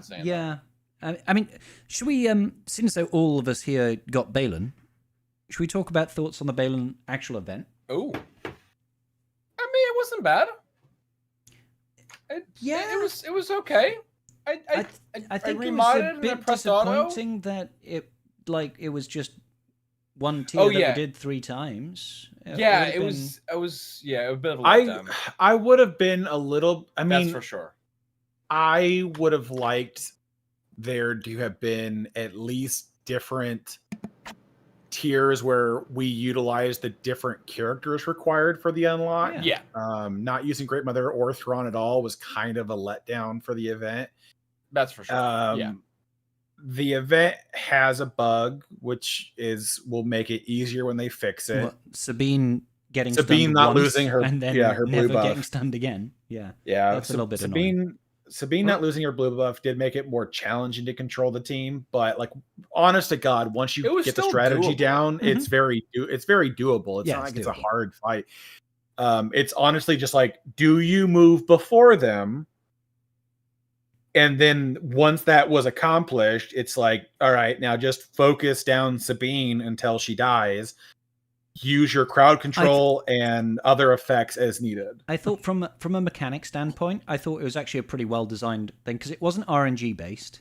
Unless the opening turn was Sabine crits you in an AoE and you just lose a character. But again, that was the mechanic part. If you moved before them, you can just remod to go first. Yeah, and it's fine. Just go first. It was a case of like, okay, let's stun Sabine, let's increase her cooldowns and all this, and let's not hit Ahsoka when she's in her stance. Yeah, it's all that. So you could strategize your way to a win with good modding and stuff like that, and that's a good, well thought out event. For me personally, I would have preferred it if it was like, okay, let's do stage 1. We're going to be having 1-on-1, and it's going to be Shin versus Padawan Sabine. Stage 2, Marok versus Ahsoka. Stage 3, Balen versus Ahsoka, and why on earth was it not 100%. like, oh, you finish and you throw Ahsoka off the cliff? Yeah. Why isn't that I in there? guarantee you that will be in her 100%. her GL unlock. Well, I hope it is, because it feels like a missed opportunity. Or where's the cinematic of him at least destroying the map? Exactly. Yeah. Anything like that. Something at the end that could have been done. We just to make got a really lackluster Balen Skull whips out his oversized lightsaber and does a twirl. And welcome Qui-Gon to shame. Yeah. Oh my god, yeah. Qui-Gon felt inadequate. I don't mind I don't mind the event being a little lazy, but I feel like this was almost a bridge too far on lazy. It felt like it was very like I said, mechanically it was fine, but it just felt slapdash. Yeah, I feel like a part of my the part of my head which goes like the reason why they're not showing more is I'm fairly confident between Balen and Ahsoka and their respective events is that's going to be a lot of the artwork and background for the new raid. The raid and probably GL Ahsoka's event, and maybe even GL Thrawn's event, and and so in my head is that they're probably working with more limited assets than like the flip of how we did the events for the Gungans and everything else. And like raid. those ones all came out, and then the Naboo raid came after. Yeah. And then we reutilize those assets again in the assault battle. You know what would be really neat is if could you imagine the Jar Jar unlock event, if you'll remember it, and you can picture the Battle for Naboo raid, and let's flip that content and make the Jar Jar the event, the Battle for Naboo raid, and make the Jar Jar unlock be you know what I mean, the other way around. So to unlock Jar Jar, you do going the Battle through for the Naboo phases raid and fighting Maul and that should be the raid. Sort of shit versus, as the raid, and then and Jar Jar's event should be the other one. To be honest, I really hope that CG does phase raids on the next one, because like as much as they've moved away from that entirely. I know they have, but I as much as I get that not everyone wants to add more battles to the raid, and I understand that to a degree, but I just feel like there was such a missed opportunity with the Naboo raid, with all of the mechanics they went through on the Jar Jar event. Like the Jar Jar event was so thematically well kind of thought out and fun to play and a lot of different things to do. And then we wound up with a very, hey, just kill waves of droids until you've won. Yeah. So I don't know. I just think. I'm glad it's better than what we had in Sector 3 of Conquest. Oh, right. Like at least more visually pleasing. Much more visually pleasing, and mechanically slightly more pleasing. Although also mechanically fucking mind-numbingly awful. Well, and the thing is, though, it's only very specific parts of the mechanics that are mind-numbingly awful. Yes, yeah. Other parts I of it, remember us all freaking out, wondering like, "Oh, guys, it's gonna be the phase 3." Like, oh no, is this what the reason? It was like, crap. You wish it was phase 3 of Conquest. It was both better and worse at the same time. They did a really good. It's like they had all of the ingredients for an actually pretty damn good raid. And then at the end, they just kind of peed on it. They had the souffle, the perfect souffle, and then just it collapsed in on itself, and they fucked it up. So somehow they had a lot of ingredients, a lot of good things, a lot of great stuff going on, and then just somehow managed to just. I mean, they could even have done. They could have even done like the battle progresses through the waves. So like after wave 3, you move from the battle on the outskirt to the battle to the assault in Theed, or vice versa. Have them progress on different maps Like even that would have been a little bit more entertaining. I mean, the thing is, they kind of showed that they can do it, right? Yeah. The way the fleet pans up, could you imagine if you literally moved in the battle into Theed and then moved into the inner palace? Oh yeah, that would be cool. Yeah, absolutely. I mean, like we can throw realism out the window because like you already do a little bit. You know, who's using? I don't remember Newt fighting at the Battle of Naboo in the fields with the Gungans against his own just troops. Because you didn't see him didn't mean he wasn't there. I know, but that's the thing is like at a certain point in the rage, you have to suspend belief because there's just no way that they would do this. Yeah, I mean, but I don't remember Maul deciding to just or Sidious. I don't remember. No, Obi-Wan or not. I don't remember Qui-Gon surviving into the fields of Naboo to fight the Droid Federation. He was otherwise engaged. No, he was otherwise stabbed. My favorite part of the movie. Yeah, but that's just the thing is like, I just feel like a lot of this is just like they have the ability to do some of that way better, like some of that transition stuff a lot more interesting than what we got. And I still like visually I'm still okay with the raid. Yeah, visually I just think it's actually really nice. I just like honest to God, the thing I don't like is just the mechanics behind the Lumi team and then the bonus turns. Like those two things. If they could get rid of those, then life would be better. It's great, but it sucks so hard. Yeah. There's just too much RNG. There's too much RNG. I'm pretty sure that CG is going to address all of these RNG issues, like in the last week or two of the raid being active.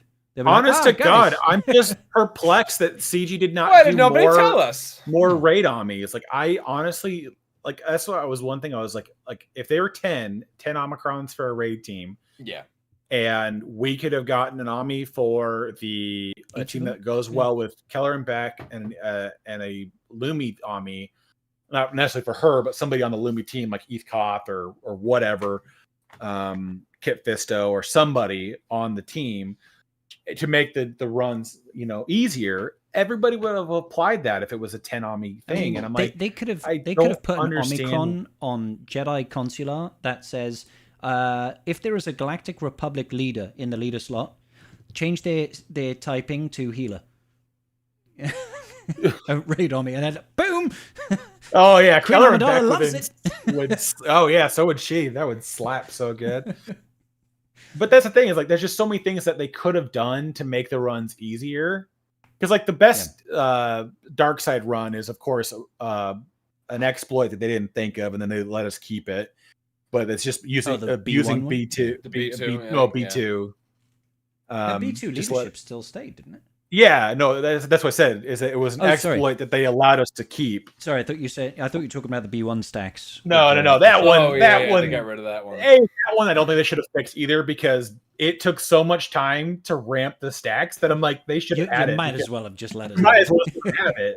Like, you've earned it at that point. Yeah, because madman. The thing of it is that even though, after you got the stacks, B1 could, in theory, solo the rest of the raid. B1 couldn't survive to that without a team, and so it's like even at Relic 9, you couldn't solo the raid with B1. I'm like, so it kind of made sense to me to be like, you just let them have it. Like, who gives a shit? Like, you still need to have a team. Or 3 or 4 other characters to go with him to survive long enough to do the cheese, and the cheese takes forever to ramp. This is part of my problem. Was that raids come out. R9 is a thing, and we should expect R9 to be a thing for future raids. And I was really thinking, upcoming new raid, Peridia most likely if it does happen in 5 months' time. I was like, you know what? Fuck this. I don't want to deal with the skullfuckery of what we're going through with the Naboo raid. I'm just going to R9 like everything. I'm just going to be like, fucking R9 everything. And then that's what they want you to do. I know. You're playing into their hands, Scribe. But then what happened was GL Ahsoka happened. And then I realized, oh, wait a minute. No, R9 costs shitloads of maps, and I have none. Because I've just done 3 for Ahsoka and Balen's skull, and obviously the Imperial remnants are going to want some Relic 9s eventually. Are you going to go to 9 for the assault battle? It feels silly for the long run not to be honest. It really does. Like it 'Cause feels like this is the eventually, first time. That's just Why like would you net not win. like invest this early? Yeah. You know? Yeah, It exactly. feels And they're like a not great misplay to on not nines, do it. but if that team No, does become part of no, GL they're Thrawn's not. team as well, it's just like a win-win-win. 'Cause And if that- it like, does that's the become part of the yeah. raid as well, it's like you can't lose. What's the one thing that we know about like what they love doing with GLs? They love incentivizing relic levels. They love Yeah. incentivizing you to invest more in that for your mastery, for your stacking, for all that sort of stuff. You know, Lord Vader absorbing from his allies all the mastery Yep. stacking relic level stuff. So they love having that sort of stuff. So I can't imagine it's going to be a bad thing to have No. 3 of your GL Thrawn character like team characters at Relic 9 to help feed mastery in some way. And then all you'd have to do is GL Thrawn and whatever conquest unit they throw for him. Yeah. So So obviously we're theorizing about a character that hasn't even been announced in a kit, which is not even may not even exist. We're stacking speculation on speculation yes, right now. this is speculation on speculation. Yeah. But like, if there is a GL Thrawn coming out, they love incentivizing our luck levels. So I mean, why? There's no real like reason not to. So it's kind of no. So yeah. Yeah, no. Actually, But we love to Chazras has speculate on speculate. interesting question here. I'd like to get your guys' perspective. How important 42. do you? Oh yeah, yeah. Well, you have like for universe and everything. How important do you think Balen is for the long term? I mean, right now I don't think he's that important, but Low. who knows? I don't know. That's a good Low. question, actually. I feel like right now, it almost feels like the prepared squad coming in. you know? Like unless they throw a planet for him to unlock in TB, unless he becomes a requirement for GL Thrawn, there's no real reason to get him. He's part of the raid. Like the only thing I exactly. can say is that on the off chance that he becomes part of the raid, which I mean, a high chance that they do a that's pretty the raid, biggest thing. Yeah, that would be my only caveat. Is that game wise, right now there seems next to no reason to rush him. Yep. But that being said, we know he won't come back for 3 months. There is a high likelihood between now and then that he will be a part of the new raid. Yes. If the new raid is Peridia and that's the direction they go, which it makes the most sense to keep steamrolling the content together. I mean, 100%. The Mercenary tag will definitely be one of the tags for that raid. Yeah, so, in my head, it would be a faction I would still shard farm. I just wouldn't gear until you get confirmation. Right. Because I would tell you right now, what will happen is that Balen will be surprisingly not back 9 days on the money. He'll be back in almost, closer to 4 months. And that'll be right as the new raid is going live. His event will return just before the raid goes out. And then if you miss him, then you're going to be a third of the way through the next raid before you can get him again. And then it's just like, and this feels like it's a lot more serious than if you missed Jar Jar as well. Because Jar Jar wasn't the leader of the faction. Jar Jar, the advantage with the Gungans was that the Omicron carried the lack of Jar Jar. Yep, but even if you didn't have him and didn't have the Omni, you could still next school. You're right. It's just kind of nutty. Because he wasn't the leader. Yeah, he wasn't the leader, but unless they release another mercenary, Balen's team shouldn't have a raid Omni unless they touch somebody up to give a mercenary raid Omni. So at that junction, you're reliant on Balen being a thing, which is like it'd be back to the equivalent of Queen Amidala. It's like if you didn't have Queen Amidala, you were basically down a team in the raid because there wasn't a third Galactic Republic leader that could do anything worth your time. I know a lot of people only run 4 teams for the raid, but and I understand that from a time perspective. And if you're happy to miss out on maybe 1 tier of personal reward box, I think it requires missing out on 2, but it's last 200 couple Mark weeks, 3. man. Last couple like raid runs and everything, I've been slacking like fucking hell. Like I used to try and push. I have the Okide Buma tag and everything, so I can get the max score and everything. I haven't gotten the max score in so long. It's just you need to get everything perfect. Gotta get it, just rerun after rerun after rerun. Like spending an hour like just trying to do this one fucking team. It's not worth it, man. No, it's not worth it. Honest to God, the whole Lumi only having 40% counter chance was the dumbest decision ever. It's not worth it.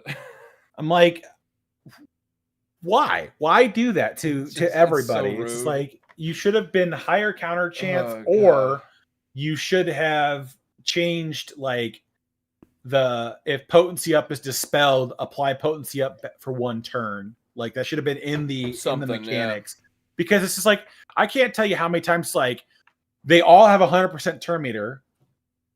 Oh, and then and then we coin flip for the commander to go first, and he cleanses me. Yeah, like yay! It's like this is so much fun. I love this. You know, you just end a wave, and you're like, oh, 2 of my people are about to take a turn, and it's just like TM reset. Oh yeah. The redistribution. Who gets to go next? Which randomize. isn't consistent, by the way. No, it's completely inconsistent. Yeah, just like reset, randomize, done. Woo! Well, it's not randomized because like you can do like the Queen Amidala team. It's basically Queen Amidala goes first because she's the fastest. Then Qui-Gon Jinn. And wave 1 usually, and then sometimes Qui-Gon goes first, and then sometimes Padawan Obi-Wan goes first. So long as you don't use if you don't use Padawan Obi-Wan's first special before the end of the wave, because he gains 150 speed, is it? I think it's 100 flat, but yeah. 100 flat, yeah. So if you don't use that before the end of the wave, it's a lot more consistent, because it's like, he's not gonna, because you actually want. It's really weird, but the quick bonus turn modifier is actually really useful against Queen Amidala, because what you want to have happen is new wave. Qui-Gon Jinn does the second special, gives all the bonus offense. They take a turn, do an AoE, and then Obi-Wan gets advantage because they crit or they hit. Unless it's the commander gets the bonus turn and then he just everything. dispels everything, and then you're crying in your freaking Cheerios. Or unless the enemy team has got the fast one. Oh, sorry, quick. That's it. Charges the bonus turn. If they've got quick and they're just fast enough to outpace Padawan Obi-Wan, and then they just pass each other TM, and he never gets a turn until the whole enemy team has taken it, and then you're like, fuck me. Especially in a later phase, it's just like there's like 15 of the fuckers, and you're just like, oh, there goes 20% on the raid counter.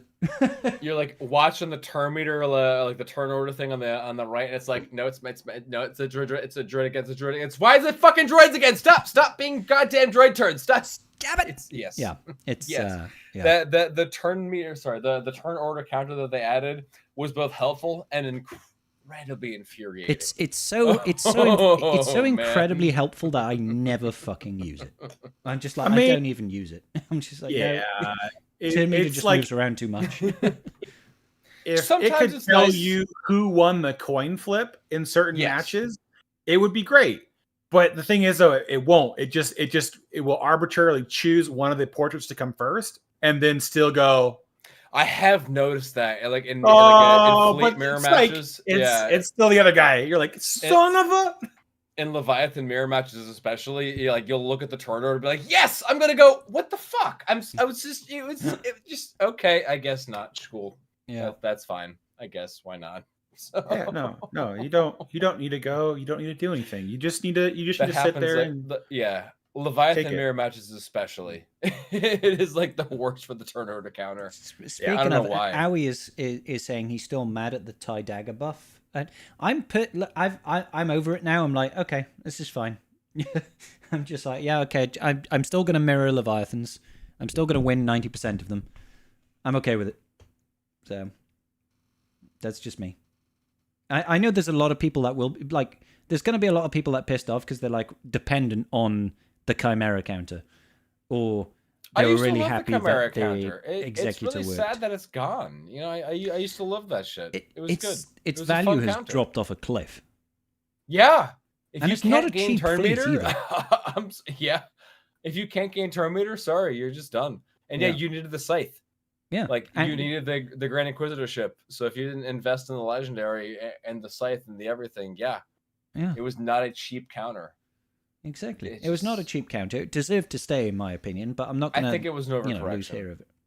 Well, this was the Malik treatment, like Malik plus. If they had gone and said that you couldn't gain turn meter, like enemy Sith, sure, yeah, cool, fair game.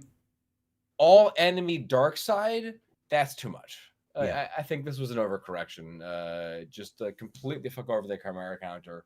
Yeah, completely mess up that sort of stuff. I think they went too far. To respond to Owie's second comment, if you don't have Profundity or Levy, you're almost boned in beating Levy. I think that's actually okay. I think there's nothing wrong with that being true. Like, it's okay for a fleet to be very, very powerful. It's the most expensive fleet in the game. It should have value in being defensively viable, in my opinion. Like, otherwise, the counter argument is, why the fuck do you go for it otherwise? Like, what's the point? Apart from, I need more fleets. It's like, it should give you value. The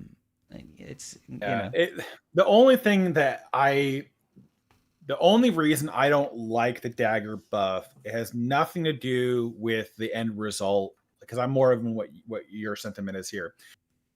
My issue with the dagger buff is that they buffed it to stop a different counter that already struggled more versus that comp than the Sith Fighter lineup. Yeah. Like, the only reason people ran Sith Fighter in the front is if they had a higher relic than their opponent, because it automatically meant that you couldn't win that. Mm-hmm. If you tried to mirror match with your own Sith Fighter or your own dagger. And so it's like, know how to counter it properly. Yeah. But then, like, because again, Chimera, you just do a different lineup and you would still counter it fine. But anyways, and the Chimera versus the dagger was a lower success rate than versus the Sith Fighter. Anyways, it was still like 70-ish%, but it was still lower than the like 80 something that you would get with the Sith Fighter in the lineup. Mm-hmm. And their buff was basically to go, the Chimera cannot work anymore. Just so now that the dagger is the de facto starting lineup for the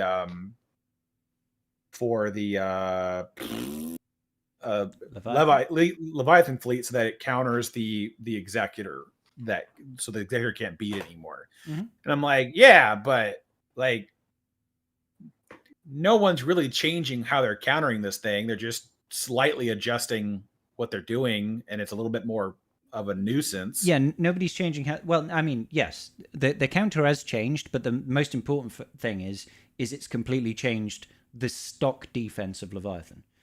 Yeah. Otherwise, people would still be running Sith Fighter instead of Sith Dagger, and Sith Fighter also, then will just get countered by punishing one. Yeah. So, real quick side note, just like as Owie's bringing up in chat over there, we're looking at this from a very like a GAC centric point of view and everything, and that's sort of how I tend to approach most of these conversations when we're talking about defense. And we're also very late game, so we also have all fleets and everything. Exactly. We have all the fleets and whatnot. But Owie brings up a very good point that for climbing in Fleet Arena, if you were using the Chimera to climb in Fleet Arena every day because you didn't have your Leviathan, you're kind of fucked. You are. I'm not going to pretend otherwise. But again, I'll put forward that if somebody else, if you are both in the same position, you're in the same position as everybody in your fleet, right? One person decided, you know what, I'm going to go for the latest and greatest fleet. It costs me more materials to invest in this. I've got to do 2 Relic 9s compared to no Relic 9s on your Executor, or 1 Relic 9 for Profundity. They get there and they're like, well, I might as well have not bothered and just gone for Executor. Or I might as well have just saved myself resource and got Profundity. Like, why is it okay for you to have an advantage because you underinvested, but somebody else invested more and they're no better off than you? Like, it's, I understand. Have always existed. Yeah, exactly. Like, I get it. You need to invest a lot, though. You do. I mean, you have to invest. Like you said, it's not a very cheap counter. Like you need the scythe, you need the GI. It's pretty expensive counter, so you still need to invest in it. It's obviously not as much of an investment as Leviathan, and it's still not as consistent as Leviathan mirror. So I mean, you're still Again, I agree. The the buff to the dagger to basically shut out the Chimera, I think it's an overreaction. So do I. I do actually agree. I think it's a bit too much. Yeah. But I also understand that for the most part, like there is a reason why you have to sort of insulate this. And I think, honest to God, the reason why they didn't touch it the first time that this was a problem was they were probably intending on releasing another capital ship a year later and figured the juice wasn't worth the squeeze. But now we're over a year that this ship has been available, and they clearly aren't going to release something else for another 6 to 9 months. Now they're insulating the dominance of the Leviathan. But this is probably a buff they probably would have done back in the initial release back of August of 23. So that's the way I look at it, is like they let something go because the original Chimera counter was expensive. You needed 2 conquest units. You had a brand new marquee that was required. You needed a decent relic investment in the fleet for this to work, and it wasn't 100%. But now they're like, okay, well, we're going to move some things around. It opens up some other counters, but now we're insulating this and making it more dominant in the other area, which I get from a fleet perspective is going to suck, but I feel like CG gave you a year and a half of good crystals, so it's hard it's going to sound like a real dick thing to say, but it's just like they could have nerfed it a year and a half ago and you would have been screwed the entire time. Well, I mean, it would have just forced people to farm Leviathan, right? Like that would be. Well, they may not for like 3-4 months. They may not be there. Well, I wonder if this is like their sort of push to get people to farm Leviathan. I guess how many people were actually investing in Leviathan? If well, it was the, most expensive the thing is, fleet in the it game? wasn't really worth it, was it? Let's be honest. The only people that really needed to do it were people that had every other fleet. It's how often did you recommend it in your roster reviews? Almost say, never. get Leviathan. Yeah, No, it's just like get profundity or something. Or it's exactly. like Conquest unit or profundity. Conquest unit for conquest ship. Yeah. There's a lot of things that block out Leviathan's accessibility in the first place. Yeah. Comparatively speaking to like profundity or executor. And so it's like, I get it. And we can keep toying with things and find ways to possibly even make the executor be one of the counters. But that was kind of the thing, is like, even when profundity released and the Empire counter was a possibility versus the profundity, it still pissed people off equally as much. And they did some things to address it, but you know, nothing. I am with Owie that there should be some off meta counter. Like there always should be like an off meta counter in existence. So yeah, profundity is off meta. Like kind of a stretch to call profundity off meta. It's the well, most no, but I mean, meta, like you've got to pick a lane. I know. You have to pick a lane. You can't be like, there should be an off meta counter, but it can't be the previous meta or the current meta. It's like that. You know, that's like. You just basically what people want is they always want to have a solution to win, and that I think that's unreasonable. Like I think it's like, come on, get with the program, guys. If somebody's getting the latest and greatest, the newest thing, it should be the best fucking ship. But like that's sort of how it's always been. But like you needed a lot of investment. You know, like think back to like when the Negotiator came out. You could still beat it using Rebels, but you needed a crazy investment in your business SRP in order to get that going. It was crazy. So you needed to really fucking bring it. So I think that's probably like a pretty good system. Like where you have the crazy meta and everything, but in order to beat it, there are off meta counters, but you need just stupid investment into really dumb characters, which I think they've done eventually for a while. Eventually in Squad Arena it was different, of course, but Squad Arena, like where puppy, the pups. In Squad Arena it was different because you have excuse me. You have so many additional teams to work with in Squad Arena. Like it used to be, if you got the latest thing, like Treya came out. If you had Treya, you'd be top of arena. Like nothing. The only way you beat it is if you get a mirror match or you have a particular off counter, right? But they were rare. They were very rare. Or then it came to Jedi Knight Revan, and unless you had Jedi Knight Revan, you were basically not winning anything in Squad Arena. You needed to. It was Jedi Knight Revan or nothing.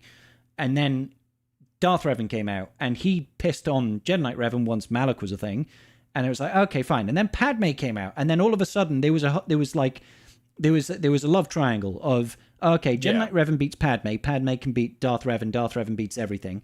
So it was like, you know, it would go like it, but it took years for Squad Arena to get to that point where it was like multiple things can work in an arena climb. Like Fleet, we don't get I enough think Fleet ships sorta- coming to the game. It's slowly getting there, but we don't get enough new capital ships and new ships to make that sort of diverse pool where there are multiple solutions all the time.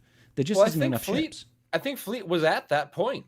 Like I think it was like there we had a lot of It- off meta solutions and it was. counters and everything. I Yeah. think we were sort of actually at that point, and then they Mhm. were like, "Oh, actually, Leviathan is king now, so fuck you."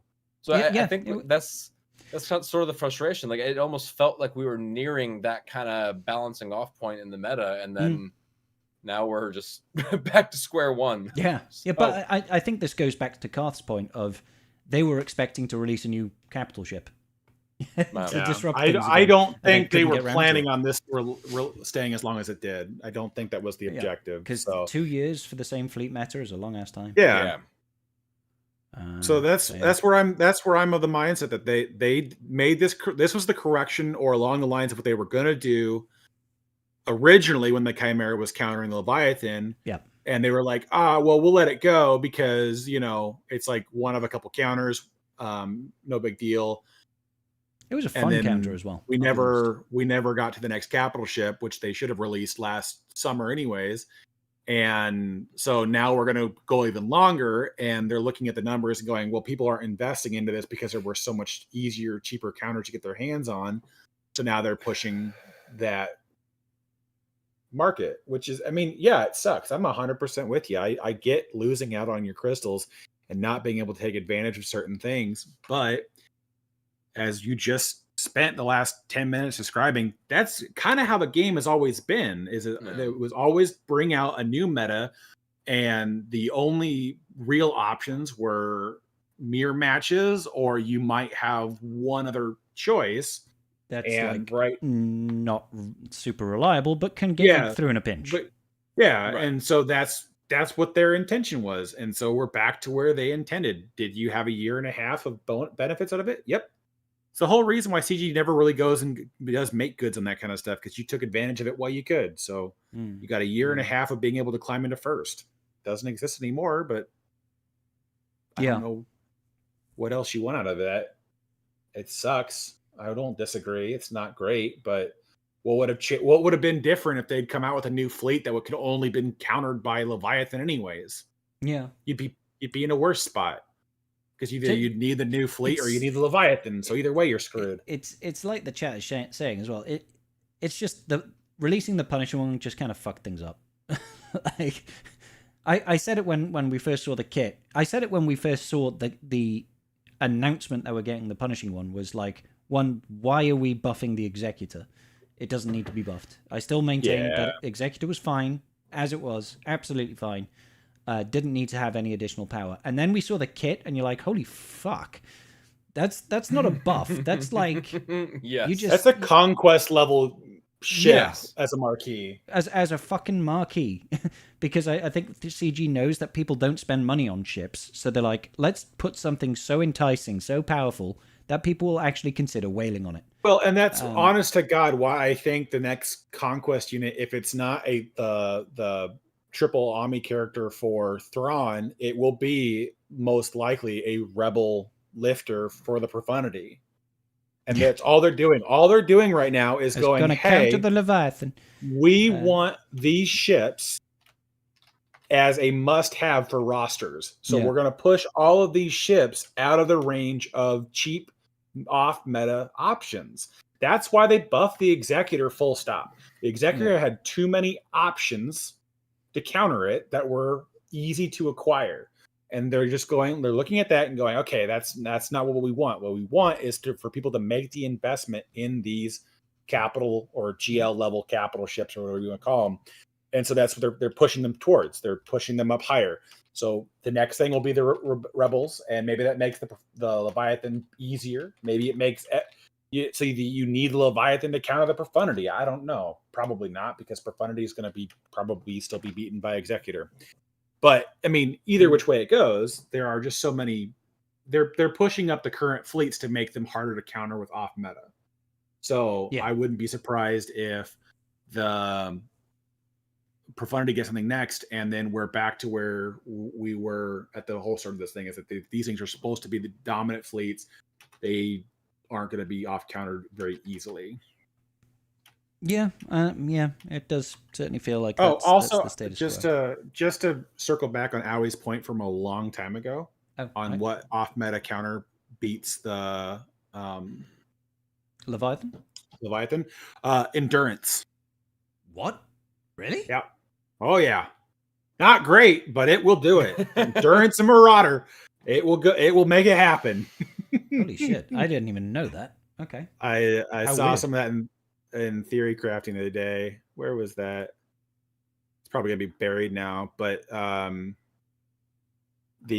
somebody was in first in Fleet Arena with Endurance, Marauder 5s, and Plo. That's crazy. But anyways, that's just the point, is that there are things that will work. It just takes time and investment. I don't know. Yeah. Yeah, I Hey, think Zirko, I hope Arnold. you're okay, buddy.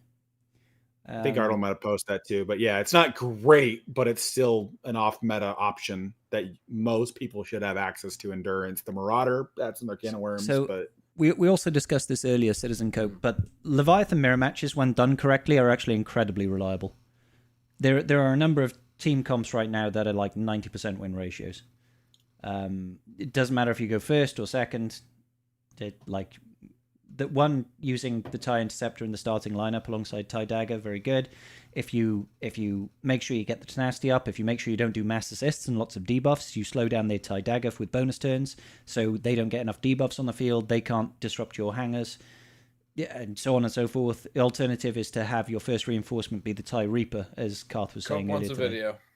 Yep, absolutely. I'll totally do a video. I mean, I've already... Oh, no, I haven't done a video on that mirror match, but there's been, I think, 2 or 3 by Bit Dynasty and 1 by Arnold. Was it Arnold has one. I've never heard of him. I don't watch Arnold? Scribe. He's just this little content creator. Never heard of him. I only watch Never heard of Scribe him. gaming. Yeah, Scribble game. Yeah, no, I need to... I'll do one tomorrow. Well, no, it might be Tuesday. But I'll get a video out. I'll do some testing on the TIE Reaper. But I trust Karth's judgment on it. God damn it. The TIE Reaper you can either sacrifice outright, because it will still, even though it dies, like if they pull beat Terminator you back, yeah. to the reinforce to the destroying of the hangar.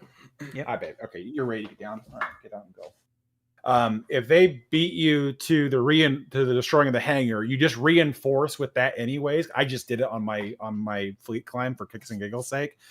And you still get the Terminator pull when the ship dies on the reinforce. So you still get the reinforce effect and the unique triggers off of its own death.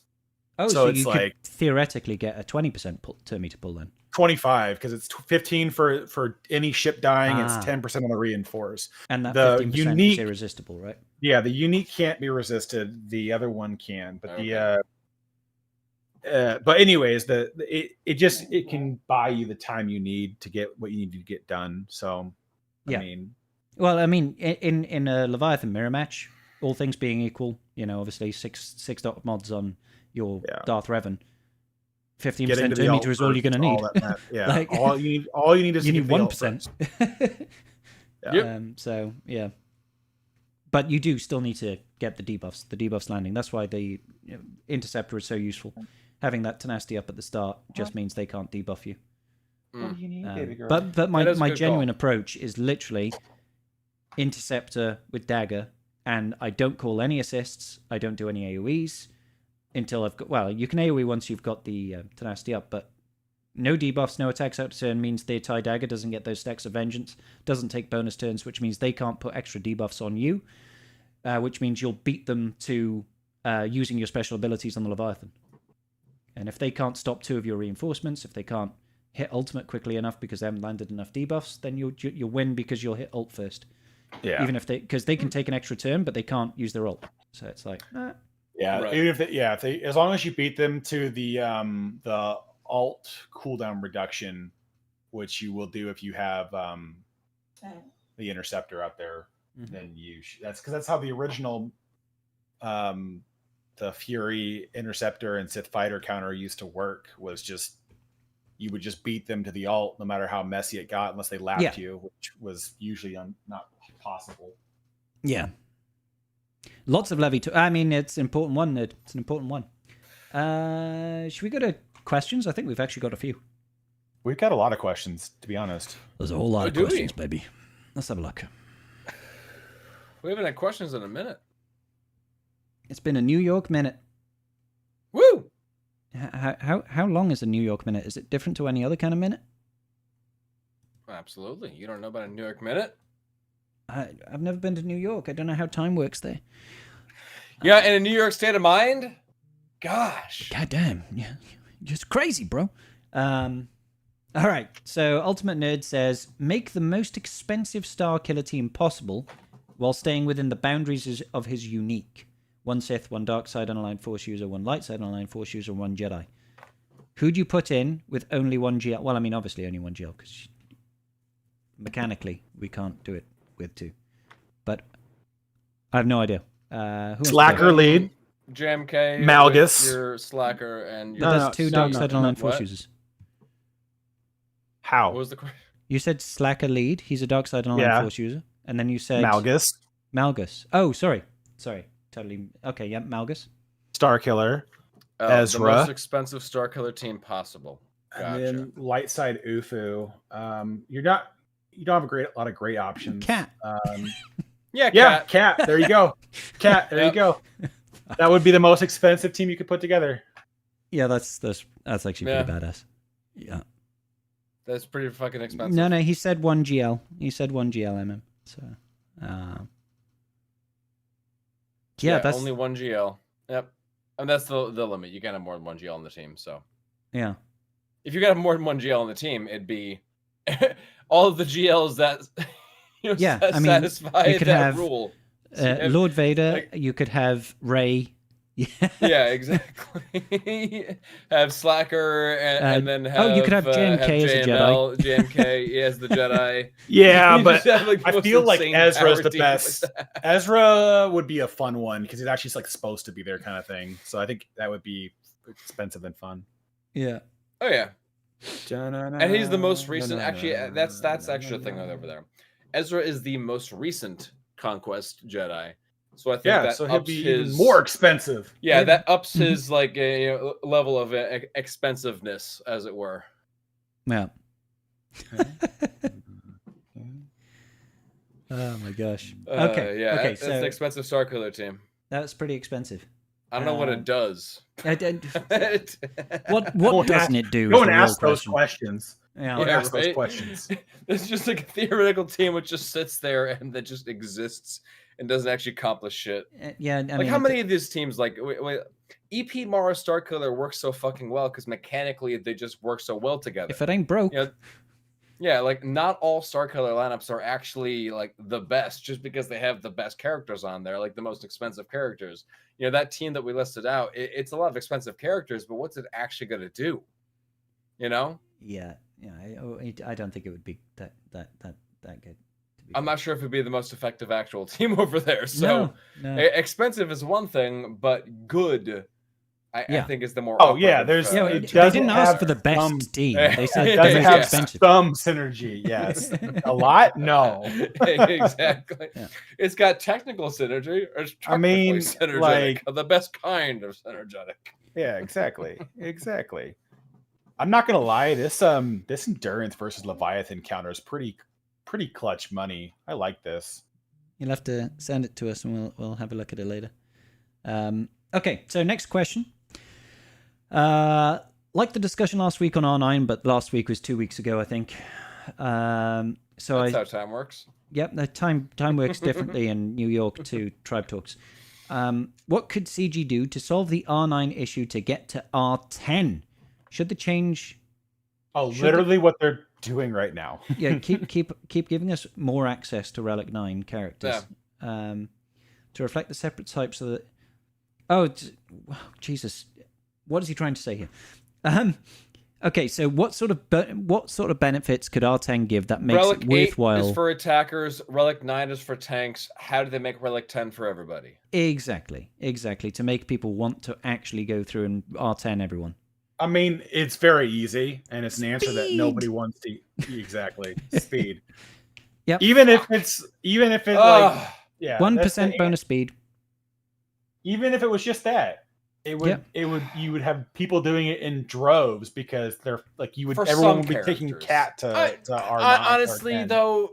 Honestly though, like legitimately, I don't know if that's actually true. Like Commander Tano, you want to have the faster Commander Tano, but if you don't have a faster cat, you know, you can still be okay if you're going on defense over there. You may want a healthier cat as opposed to a faster cat. So speed is like alternatively huge and everything, but it's not everything. Especially with how they've been changing things recently, speed is not everything. Like how many teams don't care about speed? Like you have a couple characters like you want the other team to go first. You know, I get it, and I hear it. I understand where you're coming from, Wolfie, and you do hold a good. You make a good point. I'm wondering if they do something stupid, like, and this won't cover everything either, but if it will be something like double base mastery for Relic 10. So mastery right now, kind of, it like the benefits you gain to mastery is weird. It's like a bell curve, isn't it?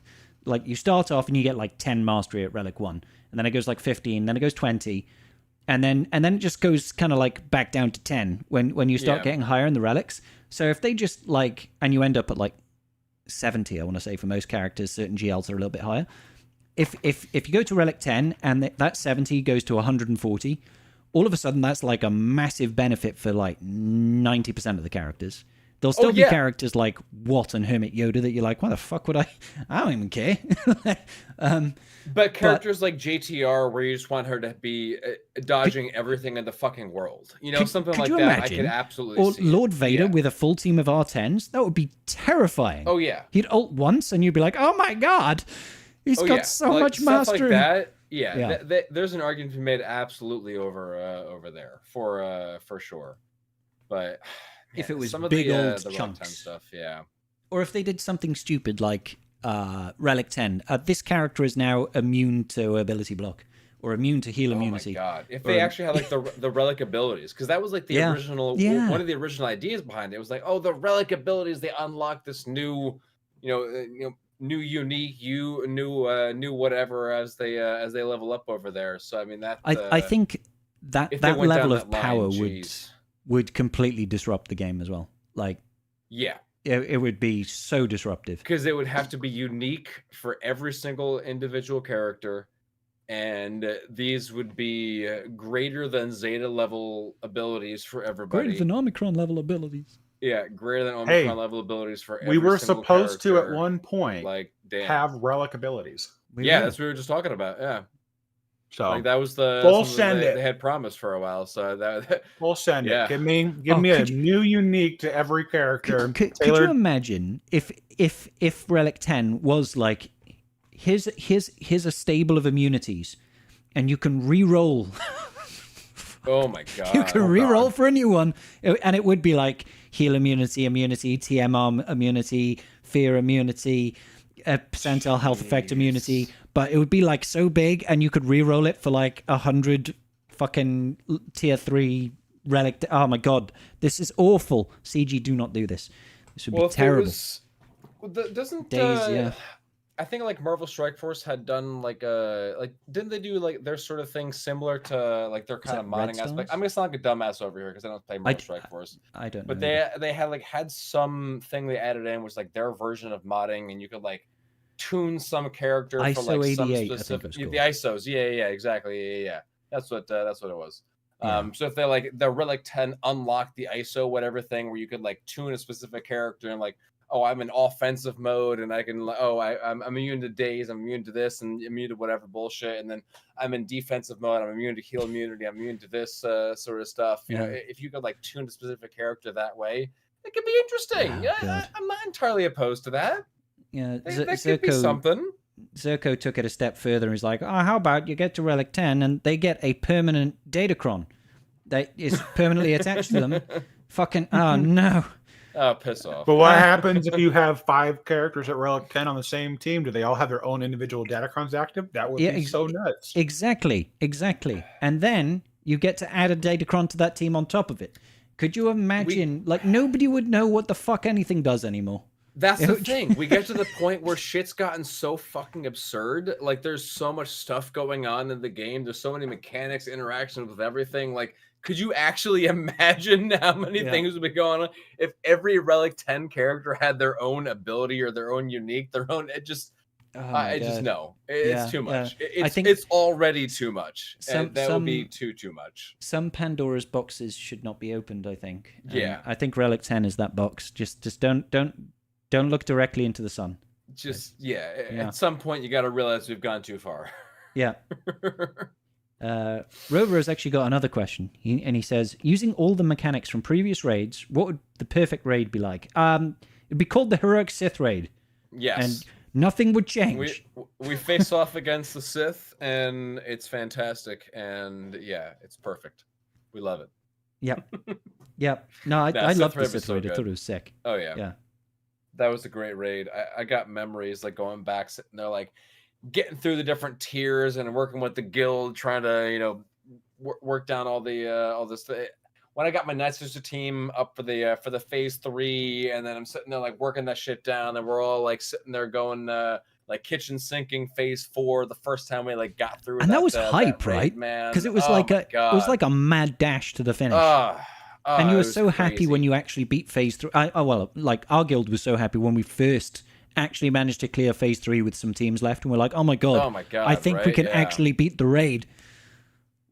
It was Holy absolutely shit. Hype. That was a different. It was a different day, time, a different era. It was a good time. It was a really good time when PvE actually like felt like it mattered. It meant something. It was back when roster depth mattered. That's kind of the thing I don't like about the current raid structure, is that roster depth is out the window with these raids, because it's just like it's 30 characters that they take in and that's it. Yeah, the next raid will also have deployments, Karth, just for you. So you can just like deploy the rest of my roster.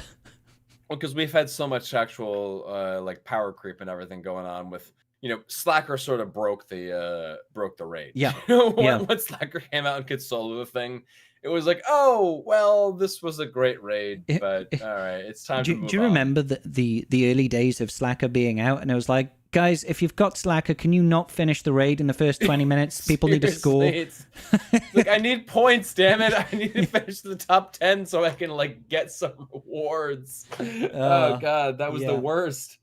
When you had to fight with your guild mates, that was I was saying the worst part about the old raids.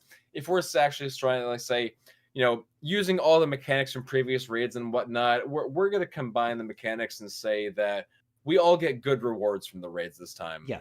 If we're crafting our perfect raid, that was definitely a better where we're not change. fighting each other. Yeah.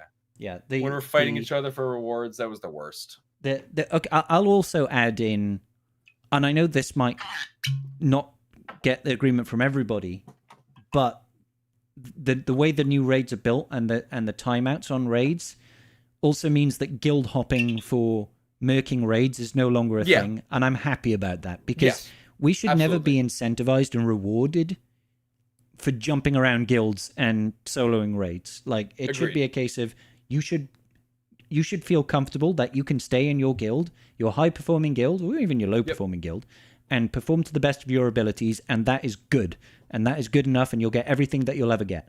And the fact, like you said, they've like equalized the rewards from raids for the most part. The personal track still exists, but really that's more of a cherry on the top rather than the cake. So it was nice that people were. It was nice that mercs were able to help guilds to complete the earlier raids. Yeah. If you couldn't get shit done, it was like, somebody's helping us out so we can get our tray of shards and stuff like that. So I appreciate like the guilds that needed help getting through those through that sort of stuff. On the same sort of tag over there, I will say it feels a little bit like cheating, because there was a lot of reward from completing the raid as the guild yourself and whatnot. So we got to hem and haw a little bit over there. But it was also the case of when we used to finish raids, like it would finish the raid, but now you finish a run and It's not like some big celebration. It's like, oh, okay, and now I use my next team. It's like you haven't beaten the raid, even though you literally just beat the raid. It's still open for another 2 days, 2.5 days, or whenever you do your attacks. Obviously, maybe it's open for another 45 minutes, and you're panicking, sweating, trying to get your mole team to work. But you know, like when you beat the Heroic Sith raid, you literally beat the raid. It's like you didn't have to run another 4 teams. It was just like, yeah, you're done. Congratulations, you did it. You nailed it. And that was like Treya fall down fall down the shaft over there, or fall down into nothingness, and then she'll probably be resurrected somehow. I mean, are you telling me, Scribe? Are you telling me that you miss having Cat yeet all of Phase 4 damage in one go? Oh, dude, like. Phase 3, sorry. I would always do Phase 3. I mean, I did a whole video on that. And that was... I got her to do over a billion damage. And I remember that. That was good fun. And I still had people in the comment section that were saying, I do that every raid. It's like, no, you fucking don't. You do like 300 million, not a billion. Now it's easier to do that sort of damage in certain circumstances, but it was still kind of cool. Like, dude, that was a great time. It was kind of... like breaking the raid. Yeah, it was fun to do silly shit like that, but yeah. Now it's a lot more controlled, isn't it? I do find it funny. I know I'm jumping back a little bit here when we're talking about GL Ahsoka Tano coming in, probably GL Thrawn. I like how their acronyms could potentially be the exact same thing. It'd just be GLAT and GLAT. Or as I'm already calling it now. When Ahsoka Tano comes to the game, I'm going to call her GYAT. Because it seems fitting. Just to trigger me, aren't you? Yep. Well, I know you've like got everyone the Garth.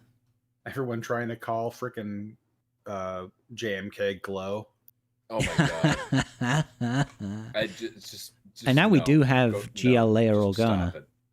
She's that glow. Was the funniest thing. I was like, oh look, we finally have Galactic Legend Glow. Zerko brings up GL GAT for Grand Admiral Thrawn, and the thing is if you say that as one word, it sounds a little bit suggestive. GLAT. You know what I mean? It's, someone's been paying for dinner.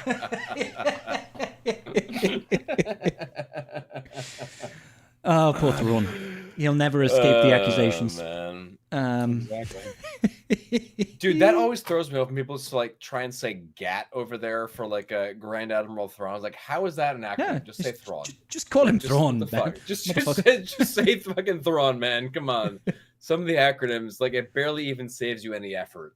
Like people who try and type out JTH all caps instead of just saying fucking Jabba. Like, come on. Yeah, like, one letter, dude. Come on. one letter, zero confusion. And plus, JTH as well. JTH, and you're not going to call him Jith. Yeah, leave that Jith. You know, dude turns into Jethro eventually, and then you're like, you might as well be saying Jabba at that point. So yeah, it's sorry to derail. Oh, man. Yeah, we're still working on our second question here. So Rover says, if you could be any Jedi, what would your lightsaber be like? Color, dual, single, double single? Do you like double thrusting or? Wolfie, what would your lightsaber color be? Fuck,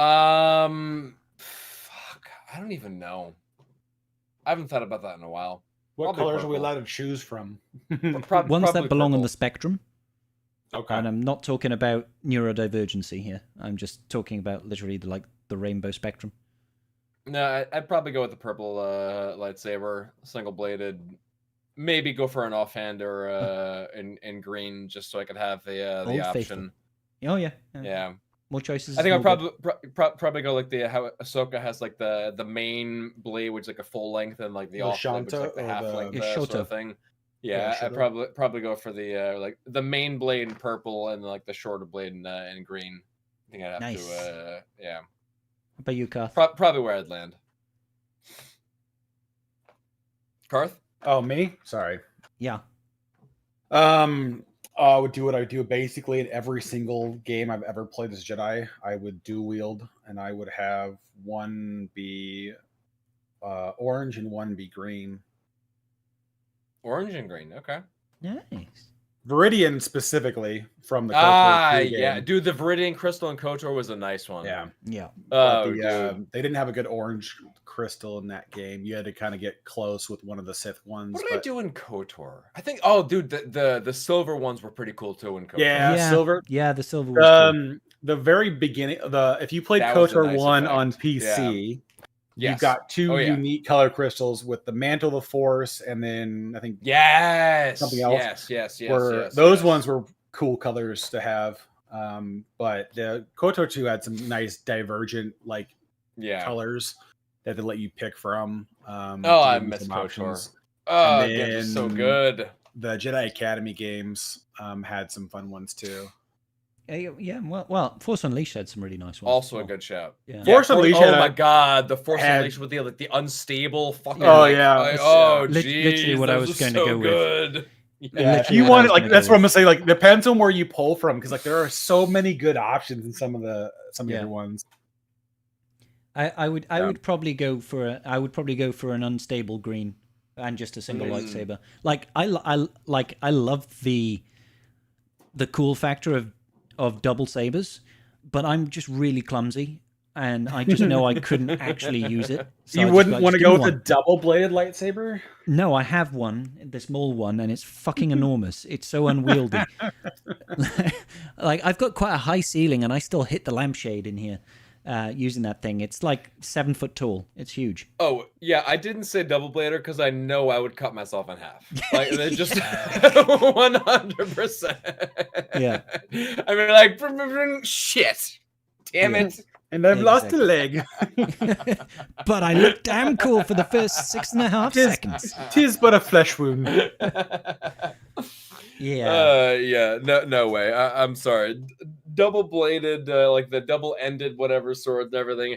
It's a cool concept, but oh my god, it is so unwieldy. You're going to kill yourself. Unless you're already trained in using a bow staff or something like that. Unless you're Ray Park, maybe just don't try. See, that was the thing. With a bow staff, it worked. I'm okay using a bow staff. I'm okay with doing that sort of stuff because it's not a bladed ended gonna kill you with one side sort of weapon. You can slide around back and forth, but that wouldn't make sense. Yeah, but a blade that's gonna kill you on either side, it seems so fucking unwieldy. It's a really cool concept and all, but I think you get used to the it doesn't concept, and it becomes viable. How you attack with it just has to change. Yeah, because you don't kind of play it a lot of spear fighting with it, with the attacks, and then the rest of it. But you only have half the length. Exactly. You're nerfing yourself with your spear fighting. No, I'm not saying it's great. I'm just saying I don't know. When you add the ability to cut through everything it touches, maybe length isn't the issue anymore. Maybe it's just not hitting yourself, and then you're okay. Yeah. Oh yeah. So at that point, oh god, I hate. To say it, what we've sorry, go ahead. What's up? I was saying at that point, I hate to fucking say it, but you get the Disney Star Wars version of Bane with his frickin' glaive, sort of thing. It's just I don't think that counts. I hate it. I'm gonna veto the glaive. All right. It sort of makes sense. All I was gonna say really is that what we've really decided is that out of the three of us, I don't think any one of us should own a lightsaber in real life because I think it would just be disastrous. I have training.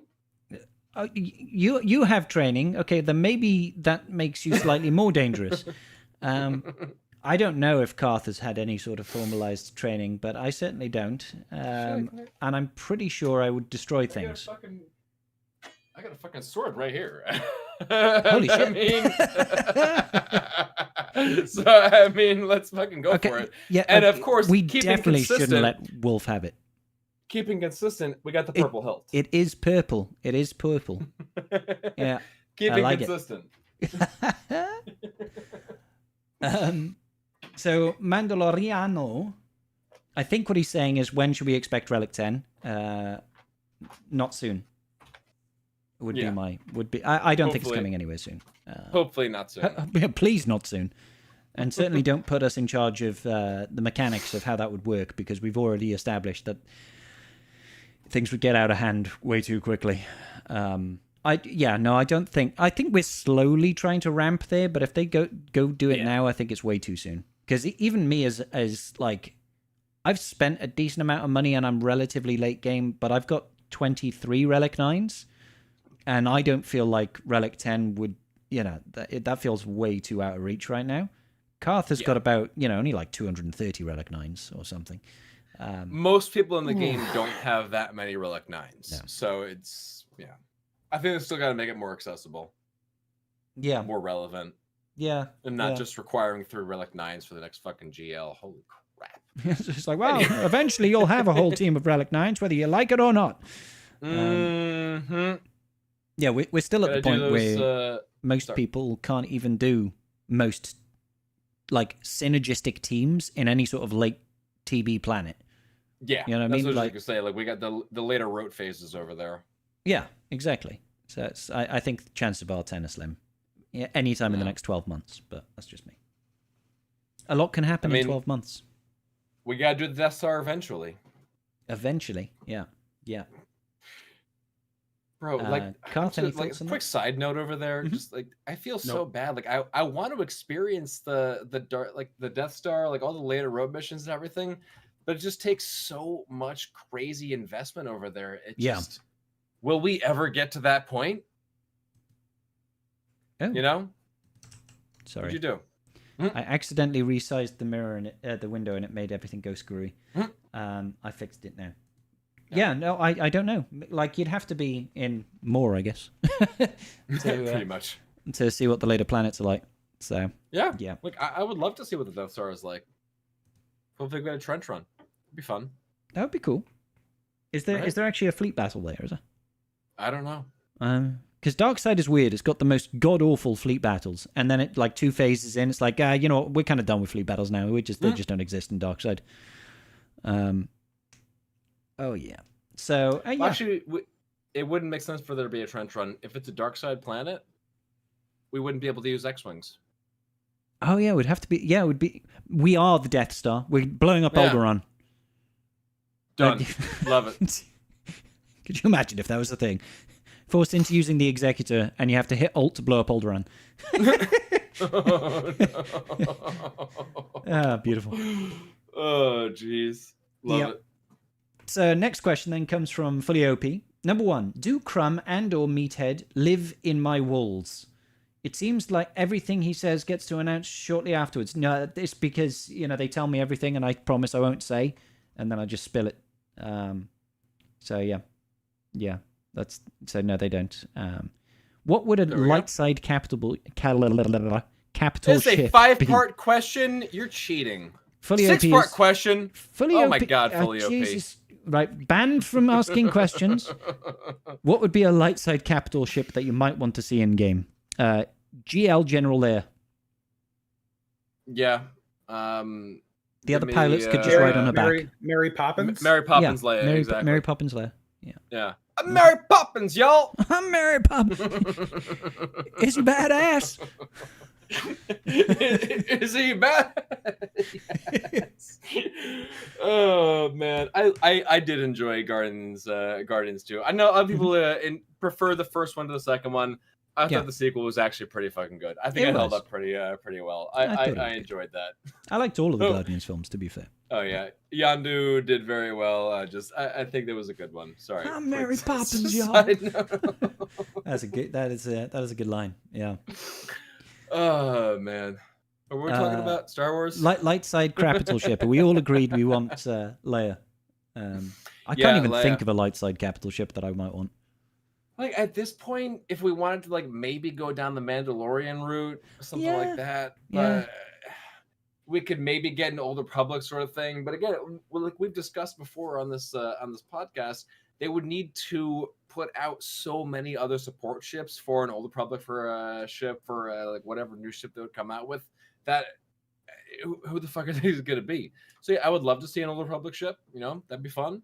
Mary Poppins Leia, that'd be fun. But who's it actually gonna have to support it? Could you imagine she's just flying out in space? She flies to the enemy capital ship and takes it over. Yes, she just has Leviathan's ultimate, but it's her just flying through the window like, "Hello, I'm Mary Poppins, y'all. All your ships all belong to us." Ewoks. Just have some Ewok gliders in space, and they can work together. It's perfect. Yeah, easy money. Easy money.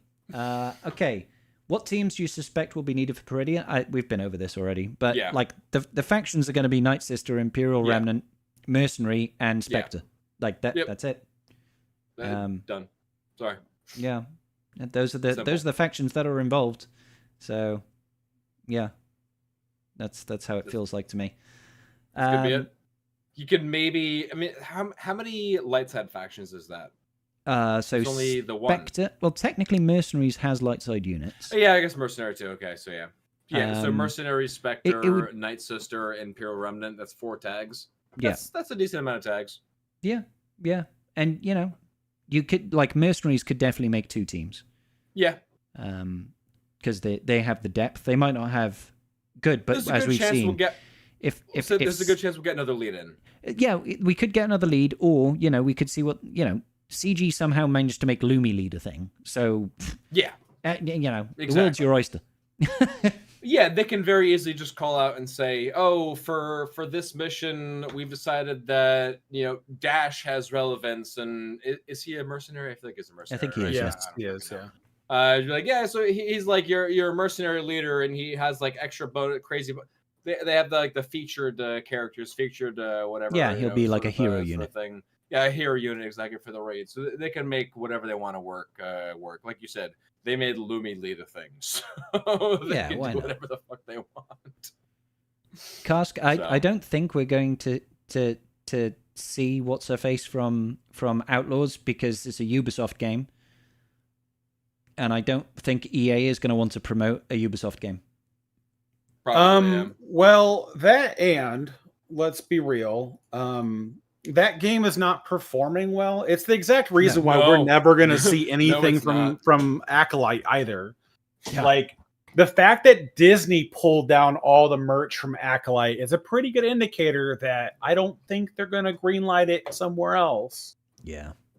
Well, they already pulled season 2, so Acolyte is thankfully done. Thankfully, yes. and can hopefully get retconned at some point, I know this is completely off tangent, but Agatha All Along is actually really fucking good. Oh my god, it's so fucking good, dude! I was just getting some water, but dude, I finally watched the last 2 episodes. I watched it yesterday. It was actually so fucking good. I was like, I enjoyed the hell out of it. Oh my god, I watched the second to last and then the finale yesterday. And just so good. And it's like, oh my god. I guess what's in Agatha? Fucking lesbians, gay people, witches, and it's still fucking good because it's got good actors with a good plot line and good writing.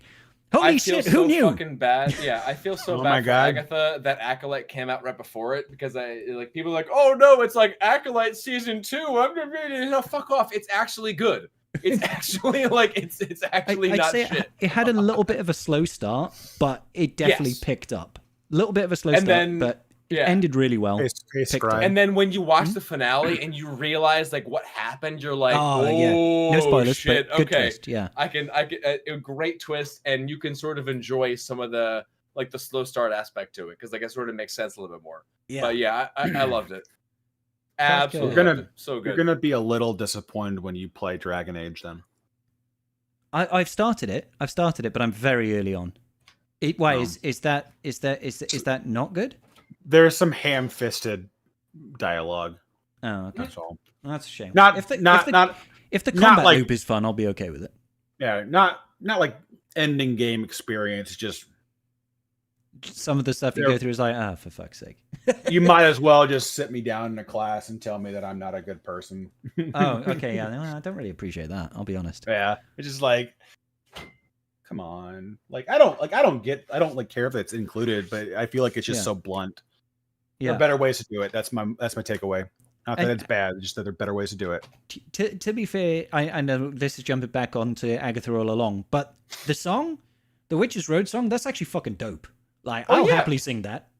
I have sung that. It's good fun. Oh yeah, it was good. Yeah, absolutely. And again, I've said this a few times before on my own streams. the fact that Patti LuPone signed on, fucking amazing. She was on Hot Ones with Aubrey Plaza. Like it had like a dueling sort of a Hot Ones. I haven't seen that one. She is 75 years old and is fucking rocking it. Like, holy shit. What a doll. So much respect. Oh my God. So much respect. She fucking amazing. Patti LuPone, just cheers. Just well done. And the fact that she signed on to Agatha, just, oh my God. So fucking good. Yeah. I know we went on a complete tangent there, but I thought it was worth mentioning that that show was actually fucking good and not everything is shit. Oh yeah. So yeah. Oh, 100%. Like it's like surprising. I try to be a fair judge over here. Yeah. Surprising when credit's due. When good writing is in effect and you're not all about just trying to check boxes and get certain things done, that you can include those things and still come out with a quality show at the end of the day. Exactly. Oh yeah, and Catherine Hahn was fucking amazing. Just she was. She nailed it to a fucking T. Well, yeah. Fantastic. I thought Aubrey Plaza was great as well, to be fair. Oh my God, I love Aubrey Plaza. And the kid who played Billy was actually pretty good as well. I haven't seen him in anything else. The kid who played Billy, he was in the first couple episodes. I thought he was sort of an insufferable prick, and I wanted to just stab him in the fucking just to get the fuck. I hated him, but as things went on, he sort of grew on me, and then by the end of it, with the whole the flashback and all that sort of stuff.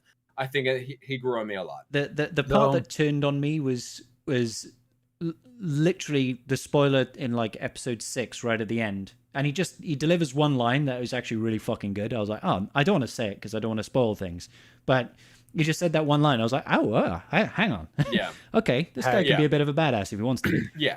No, he grew on me over the season. Yeah.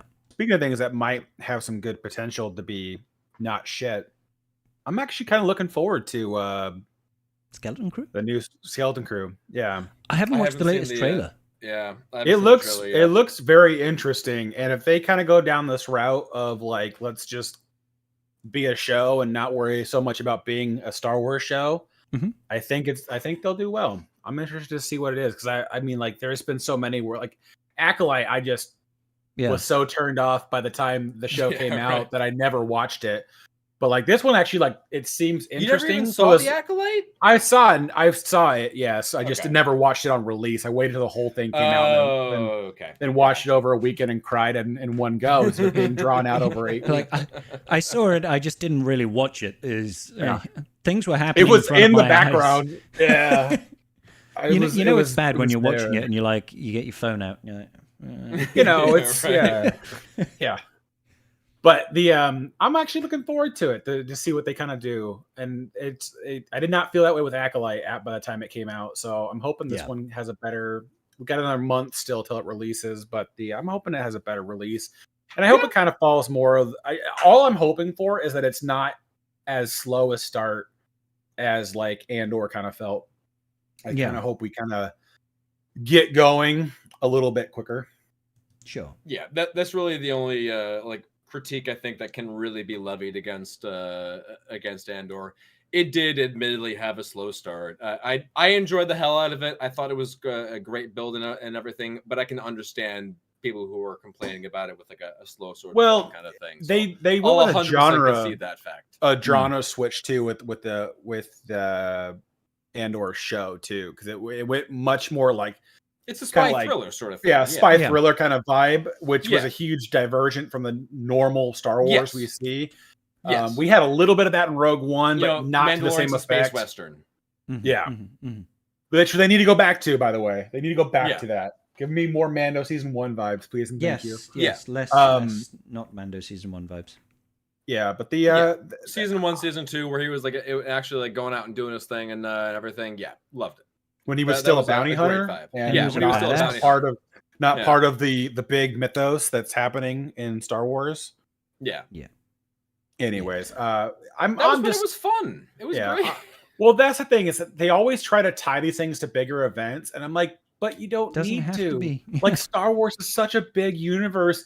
Yeah. That's your whole logical explanation for why Ahsoka wasn't present from basically episode 4 until episode 10, essentially, let's say. Well, she was there before the prequel trilogy or the sequel trilogy starts, but anyways, like that was your whole explanation for her. Like, oh well, it's a big world and she was off on her own adventure. I'm like, okay, can we have more characters that do this? Yeah, right. Like, No.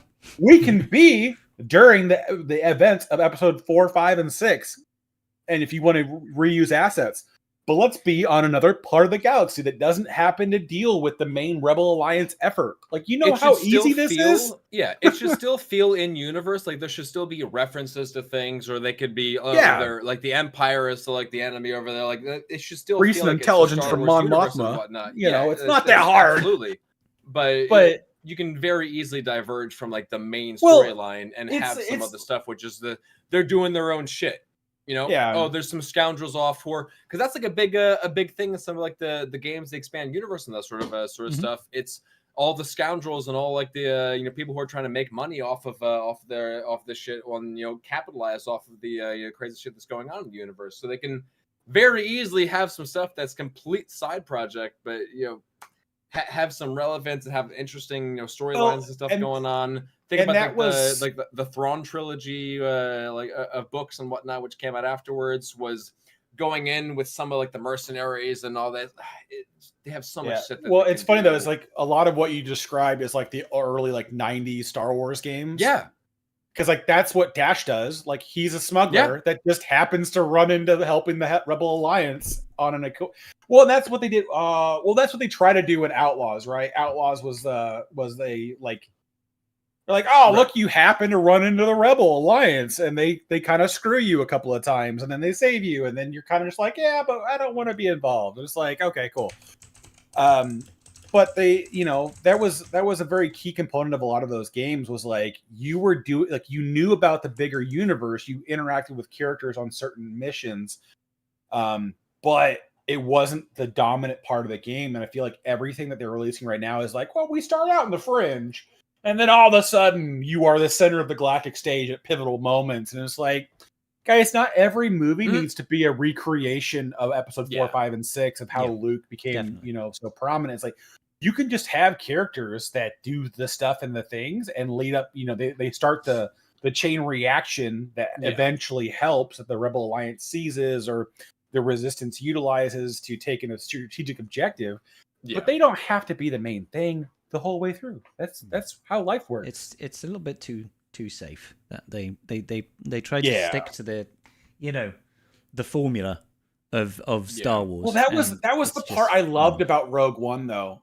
During Rogue One, you were so convinced a half dozen times that somebody was going to die in a moment because that's how you knew the movie ended with nobody surviving. Yeah. So like guessing when characters were going to die was actually kind of the fun of it.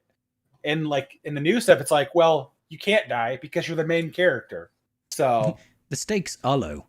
Yeah, because you think about like the Kenobi show. It's like, okay, a bunch of things.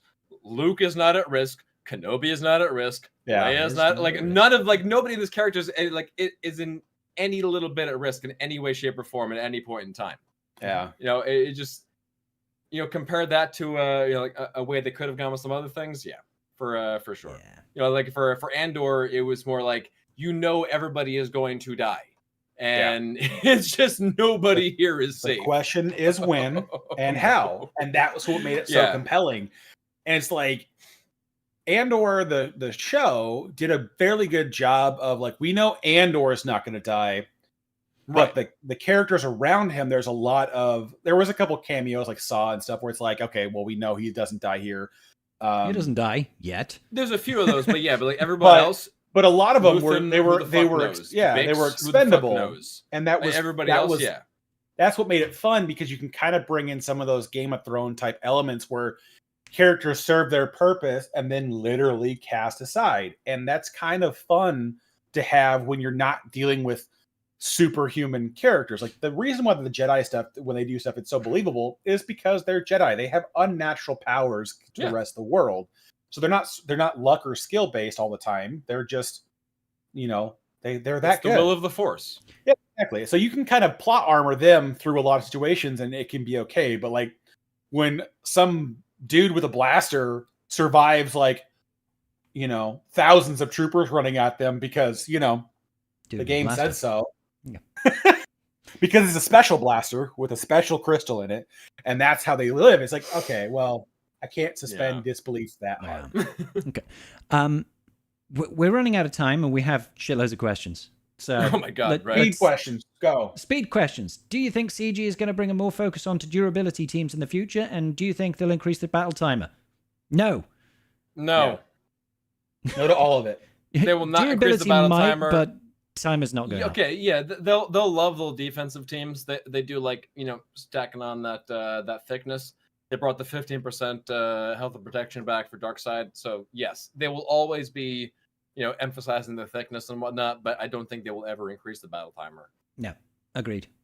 Okay, next pair of GLs after GL Ahsoka and Thrawn. Revan Reborn.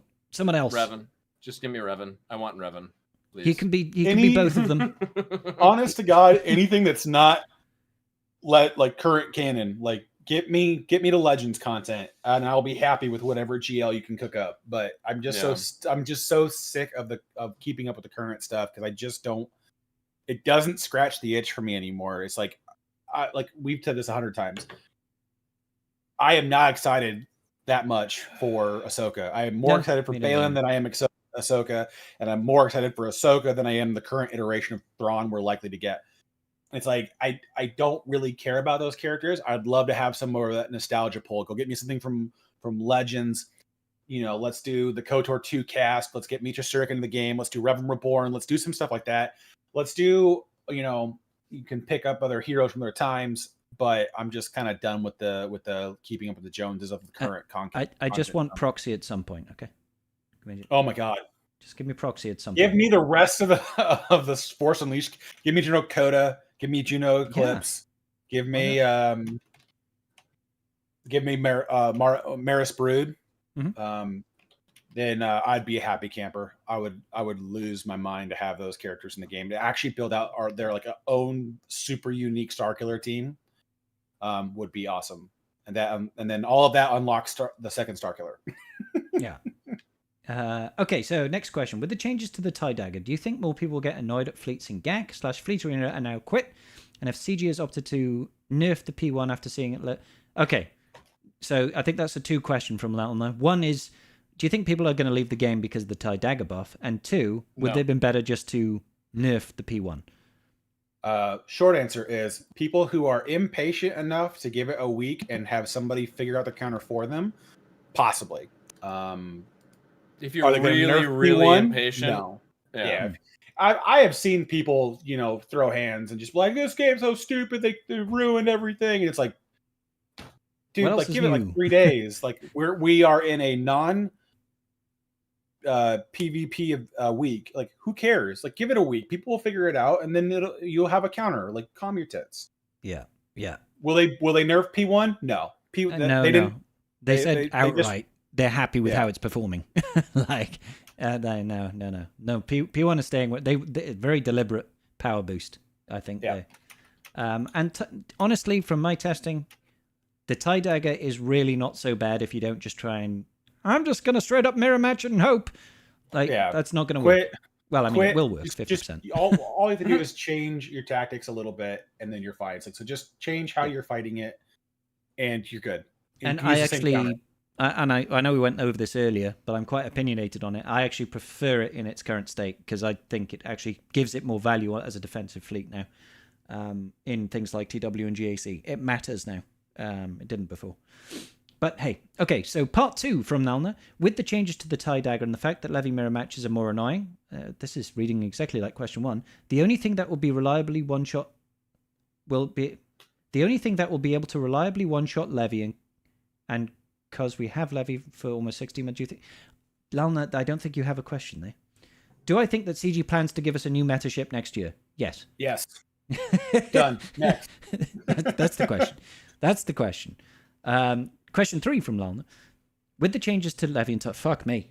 Is this Lalna, repeats of the same question? do you think that the meta for GAC fleet just becomes put Levy X. But levy for fun- executor and prefer. yeah. Oh, I think it's a perfectly valuable meta. value. I think it's a perfectly Go viable full meta defensive setup now. Yeah, but then if they go full, if they take all meta for offense, he'll just beat the shit out of you. So They certainly can. Yeah. Yeah. See, that's sort of like the That's trade-off the- over there. Like, so you can go full meta defense and then just go off counter whatever the stuff on offense. But if you go they full meta, sorry, if somebody goes full meta offense over there, I think the banners are a little bit better.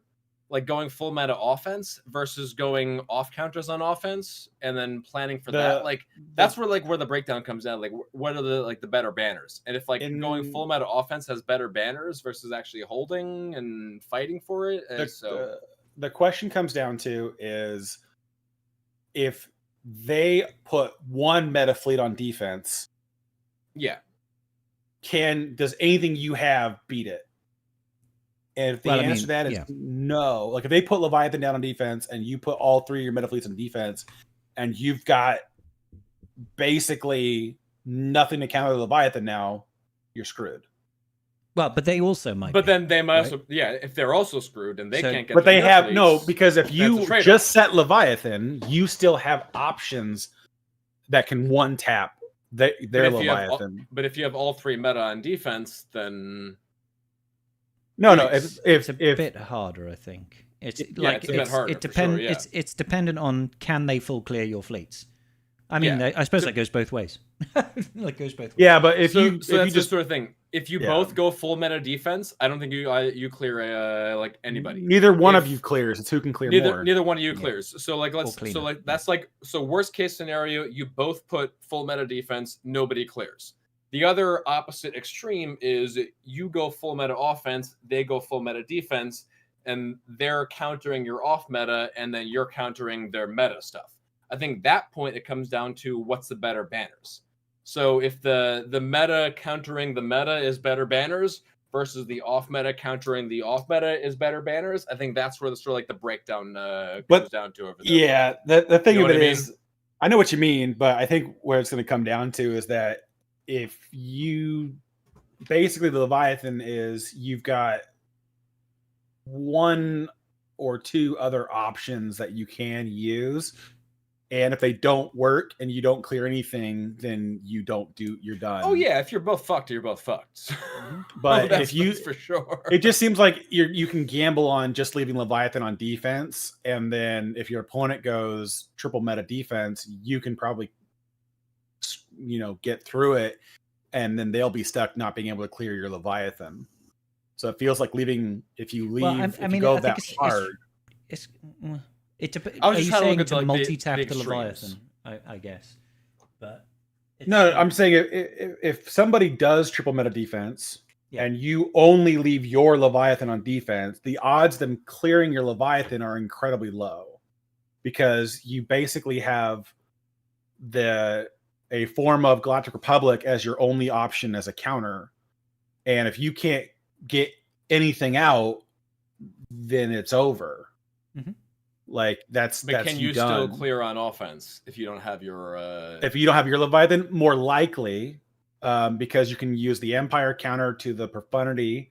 You can use the Negotiator still to pick apart the Executor and then clean up with something else. And then you can use the Profundity to beat the Leviathan. Yeah. It's still more doable. That's all I'm saying. That's the thing. That's where we come down to the margins over there. I'm probably just going to do the opposite and go triple meta fleet offense. But hey. Yeah. Oh, probably yes. Because that's the thing. If you can get good banners on offense and just reliably clear all their fleets, that feels better than betting on them not being able to clear your defensive fleets. You know, if you just have everything available and you're consistent, you got your counters, you got your everything. It feels a bit safer for GAC, and especially for streamers to be able to actually get your clear as opposed to going, I didn't clear, but I'm hoping they don't clear, so we're gonna fucking pray. So who knows? It's never a good feeling. I much prefer to full clear whenever possible. Yeah. It just feels better, Yeah. So yeah. Okay, so moving on then. Next question is from Fully Operational. Essentially, what he's saying is, do we think that the GL Ahsoka Tano event will consist of the World Between Worlds, and will we play 3 phases of this, meaning Attack on Teth, the Siege of Mandalore, and the battle against Anakin? So where she went when she was dream walking in the World Well, like Between we were Worlds. saying, we were saying like with the Balen fight against Ahsoka. Oh, why didn't they have him throwing Ahsoka into the water or whatnot? Because we sort of think they'll be part of the the GL Ahsoka event. Which if she does that, she like finishes the battle and then like goes and succumbs to the World Between Worlds. I think that'll absolutely 100% be one of like the stages of the battle, so to say. It makes me wonder though.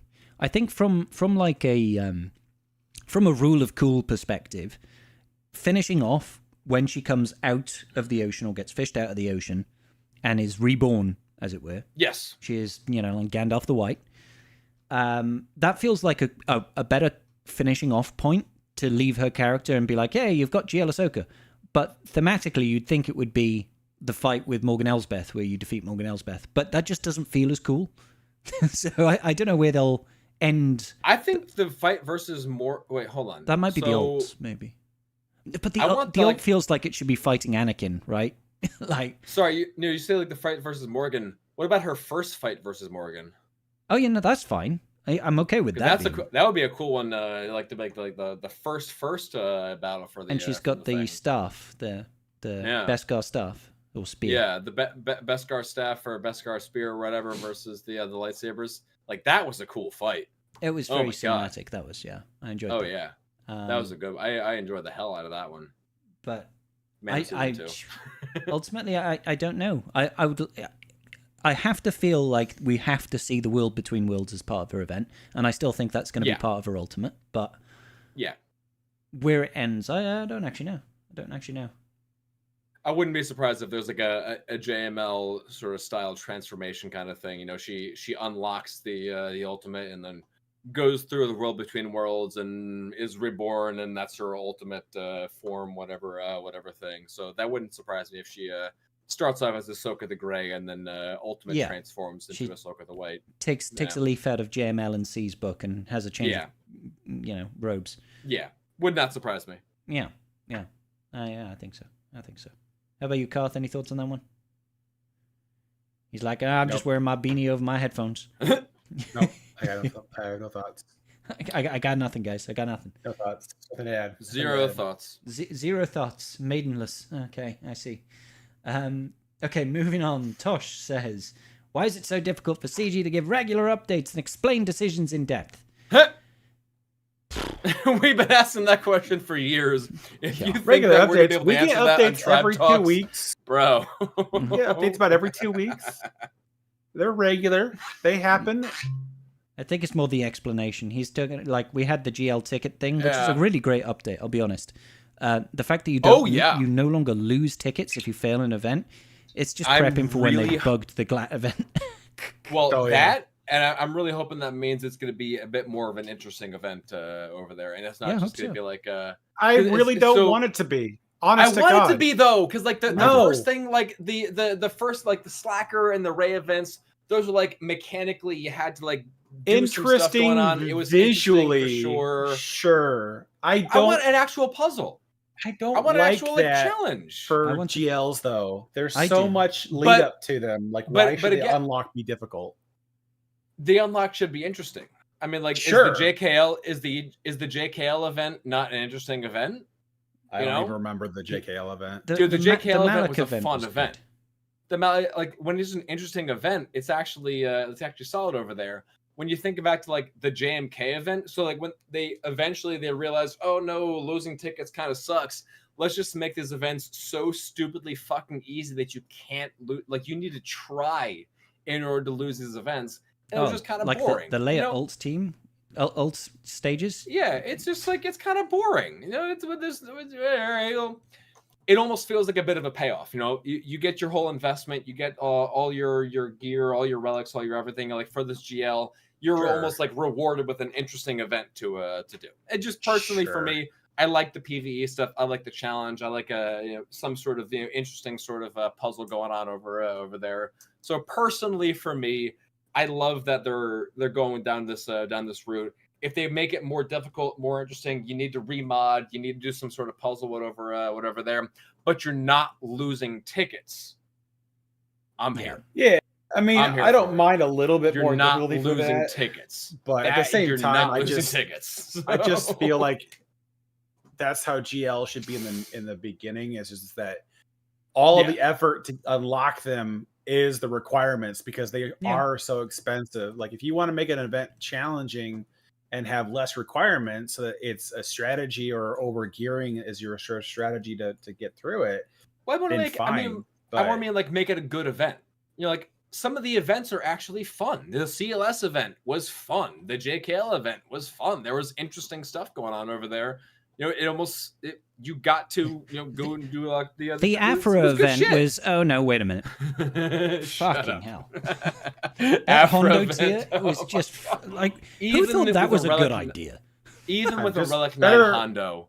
Better RNG. It was shit. Be better. Oh my god. Be better. Just have better luck. Yeah. To be honest, I think I did it twice. I got it on the second try, and I was like, I couldn't understand what people were complaining about, and then I was like, yeah, even at Relic 9, it took like 5 or 6 tries to get it. It was awful. Mine just wasn't vibing. I think I must have done like 15 times. I was just like, oh, okay, dead. Oh no, dead. And that was with like God mods. I was just like, okay. You didn't go to Relic 9. So. I didn't go. No, R7. I'm an R7 scrub. That's for sure.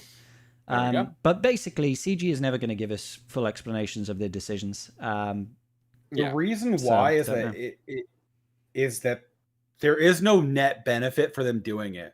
To be honest, like it's time out of their day to write down an explanation, to then have somebody misinterpret it, and then the chaos storm begin. It's just easier to let out as little information as possible. I mean, we saw that with how many people thought when the Imperial Remnant got added, and people were like, well, Enoch's not a requirement. And then everybody's like, but it says that it is. Well, not if you read it this way. And so it's just like, that's the whole reason why they don't do it. It's like, there's just no point. It doesn't benefit them at all. And the other reality is that, and CG has the metrics on this, and that's part of the reason why only about 30% of the player base uses an outside source of information to find out what's going on in the game, between Discord and like the forums and YouTube and stuff like that. Very few people look outside the game for what they want to play. It's like we're just out of the millions of people who play the game, or not millions, I guess. Yeah, we're the exception to the rule. Hundreds of thousands. It's about 300,000, they say, isn't it? Active player base. Active, yeah. The that not a large majority that is on all the different sites for that kind of stuff. So they're going to find out. If most of them were on Twitch and everything, then we'd be having 5,000 viewers. Yeah. Right now. When you think Arnold's got the biggest viewership in all of SWGoH, and even his videos are like 20-30k views, maybe 50k for a good video or something like that, like like something exciting. And if the player base is active player base is around 300,000 players, then, that goes to show we're the minority. Most people don't watch SWGoH, and they don't go to the forums, and they don't. So it's like, I'm not saying it's a good excuse. I'm just saying, like, you're not going to really move the needle. They're just not going to change anything about it. Yeah. Ramos asks, what's the best counter to the Levy? It's the Levy. Mirror match. Yep. Levy. With the Sith Interceptor. Start with the Interceptor for sure. Yeah. Interceptor. And you need to have the dagger, obviously. So Fury class Interceptor, and the Interceptor, and TIE dagger. You have to do that. Interceptor dagger. Yeah, the dual Interceptor dagger lineup. You got to get that tenacity up, and then apparently reinforce with the TIE Reaper first, and then go for. Well, I don't think with your strategy that you need to do that, but I'm struggling to think of a reason why not to, though. Like, do that, and then second reinforcement, bring in the Scimitar, and stealth everything, and leave the Interceptor out, the Mark 6 Interceptor. So if they do get their second reinforcement out and bring out their Interceptor, it can only hit your Interceptor and not insta-kill a ship. You win the ult race, and then you put it on auto and win. yeah, and that's definitely the most reliable one. It is a timeout risk though. I'll say that for nothing. Because it takes a while to chew through that fleet. And then Zerko just says some stuff about, the Starkiller teams, how it wouldn't work because it's a GL.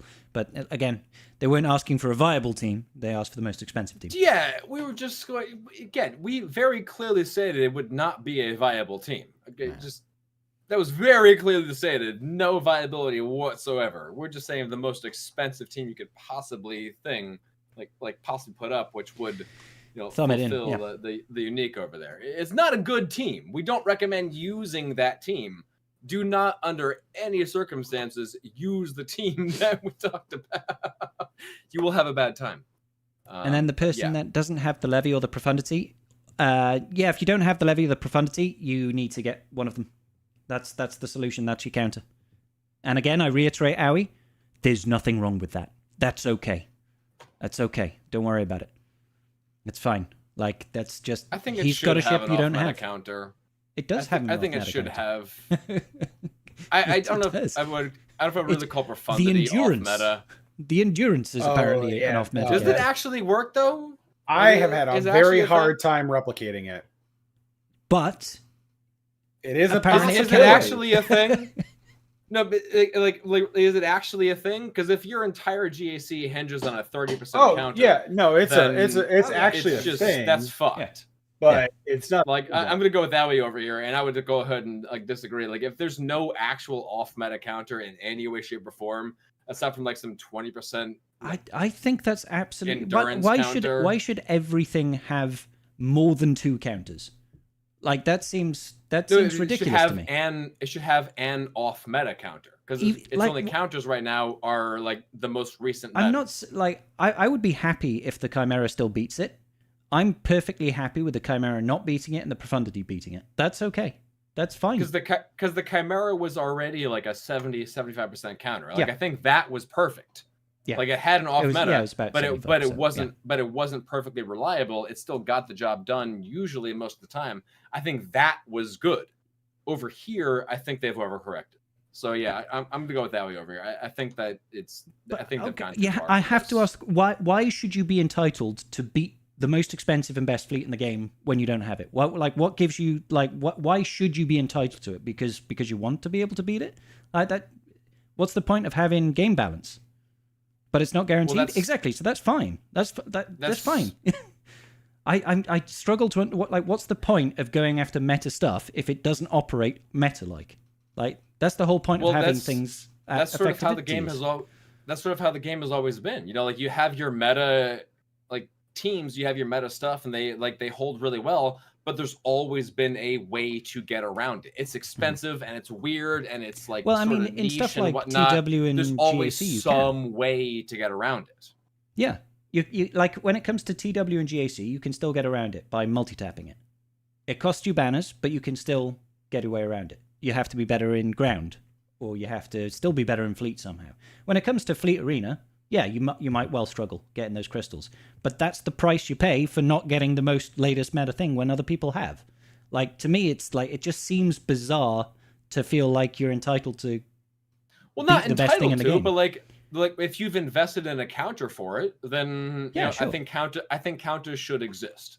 They should, and there are counters that exist. You mirror match it, or you prefer off meta counters where you we go back to, we talked about this earlier, an hour or two ago in the stream, with negotiator countering, being countered by rebels. It still worked, but you needed to invest in your BIS and SRP in order to get it done. So I think something along those lines is good, where you have off meta counters, but it takes sort of lots of relics or niche sort of things, and maybe it does. Maybe with stupid levels of relics in your Galactic Republic, it's reliable. I don't know. I haven't done any of the testing on it, but I think that we had that. To me, it's just it just doesn't make sense to be you haven't invested in it and someone else have, and you're I should still be able to win. It's you should be able to win, sure, but maybe not based on this fight. I think the reality is that people have invested in the counter. Well, he invested more, so he should win. Like, I'm saying, like, we had a counter that worked, that was off meta, that we invested in, and then CG was like, "Oh, actually, fuck you, this doesn't work anymore," because we said they could have done that a year ago. It's a big old go fuck yourself. And I'm not denying it don't that. feel good. I'm not denying don't that feel at all. good coming from It does CG. suck. And it's largely removed the value of the Chimera. It really has, and that does suck. But I'm talking in isolation. It was in a good state. If the Chimera didn't exist originally, it'd be like this is nothing different. It's like, yeah, okay, there's no off meta counter really that works. But it did. Yeah, so it did. In a vacuum, sure, but like where we are, it kind of hurts. I would still feel the same way if whatever fleet we get after Leviathan, like the next full fleet that's supposed to top Fleet Arena, I'd be completely fine if the counters existed are Leviathan and itself. I'd be like, yep, that's fine. That makes sense to me. It's like otherwise, why invest? Why get it? There's no point. If it's still going to get one tapped, there's no point. That they made it quite clear. Well, because you still going to require that though. Like, what do you mean? Like, there's no point?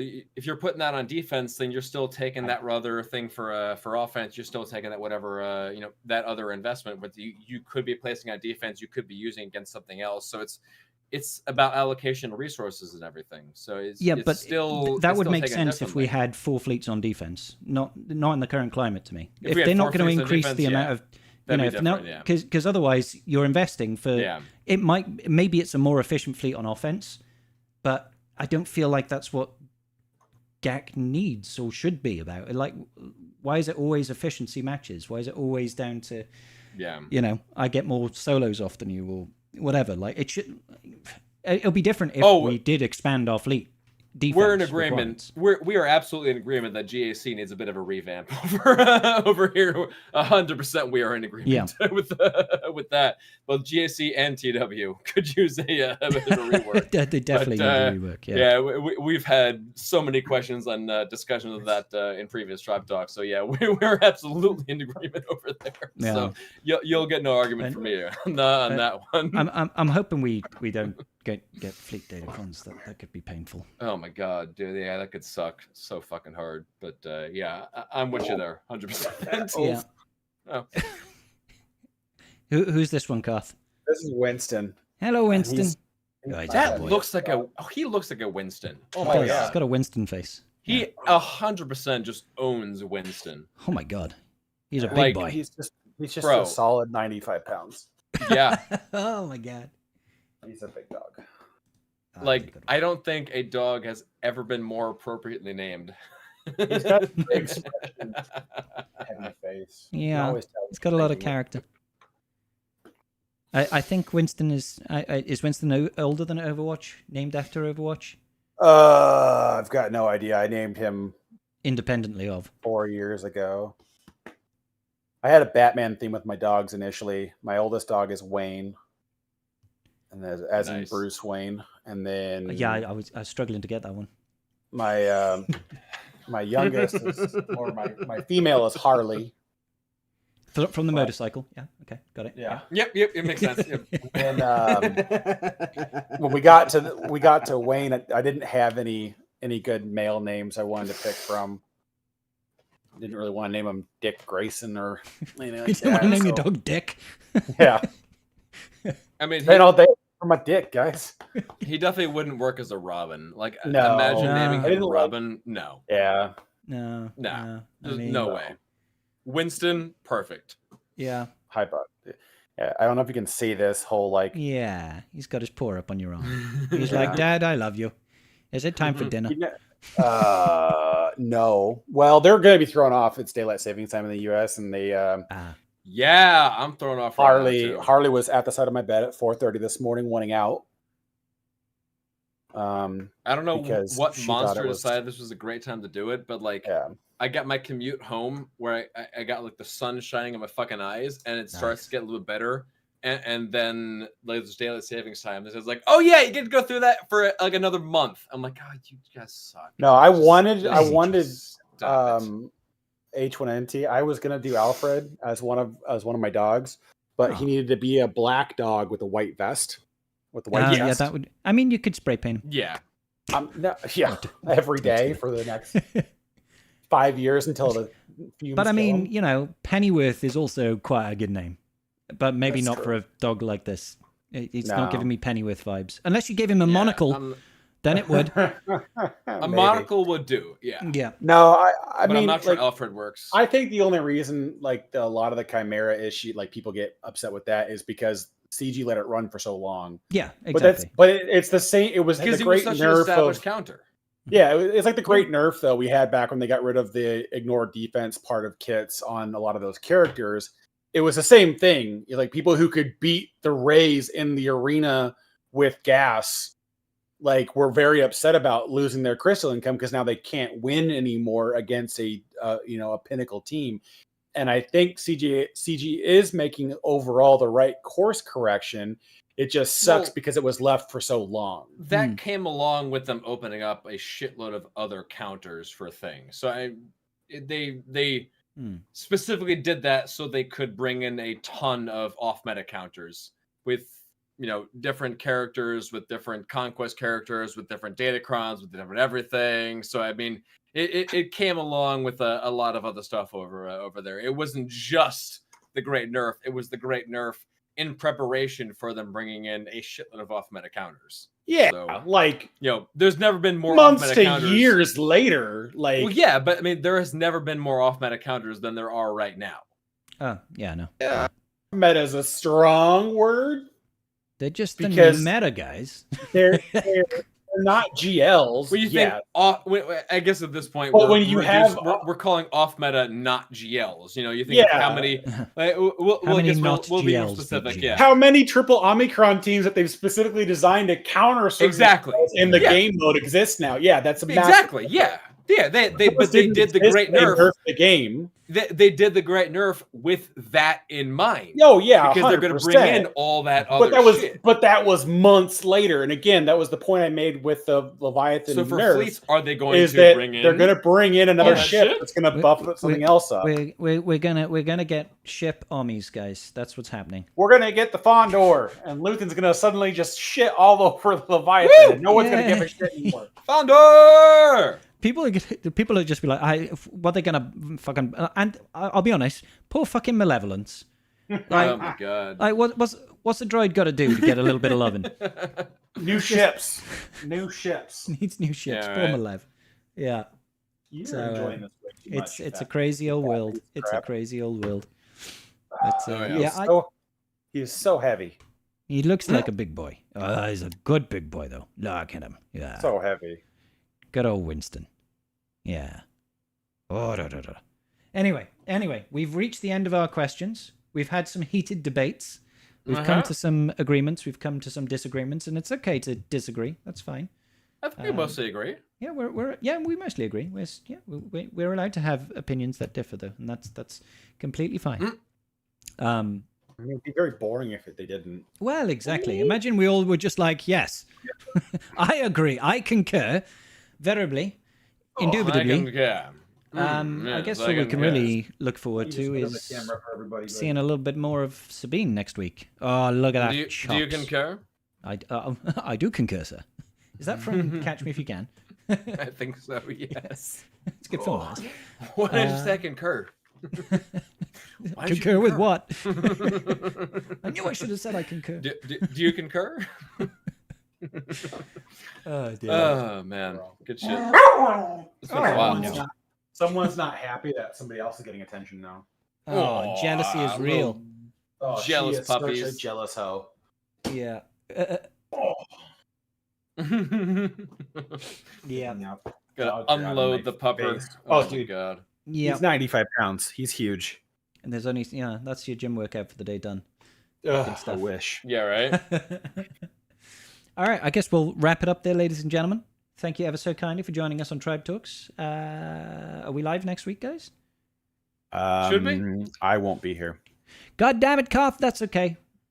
You had one job. You had one and job. I won't say that I won't be here and then show up 5 minutes late. Hey, shut up. It made for a good show, in a damn it. completely different town, so They still have internet there, Koth. I don't have my setup, and I'm not gonna. Are you telling me, Koth, that you don't drive around with your PC camera, microphone, and headphones everywhere you go?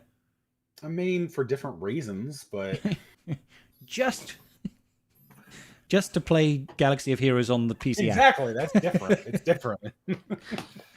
Yeah, very good. Very good. All right, guys. It's been real. We'll see you all very, very soon. Peace out. Big love. Call your mom. Tell you miss her. It's goodbye for me. And now I assume these guys are also going to say something. I don't fucking know. Yes. Yes. Something. All right, good stuff. We said things. Choose to lose. Technically. Woo! Let's see. I'll see if anybody's live. I don't think anybody's live on YouTube's right now. Meathead's live on frickin' Wow. Twitch. Meathead it So is. We're gonna. He's playing Fallout 76, and we're going to raid into Meathead, guys. He's doing a So charity stream. ask him Extra the Life spoilers charity drive. on Sabine's kit. That's what we want to know. Okay. All right, guys. And- Peace out. Big and love. charity. Love y'all. Woo! Bye. Yay!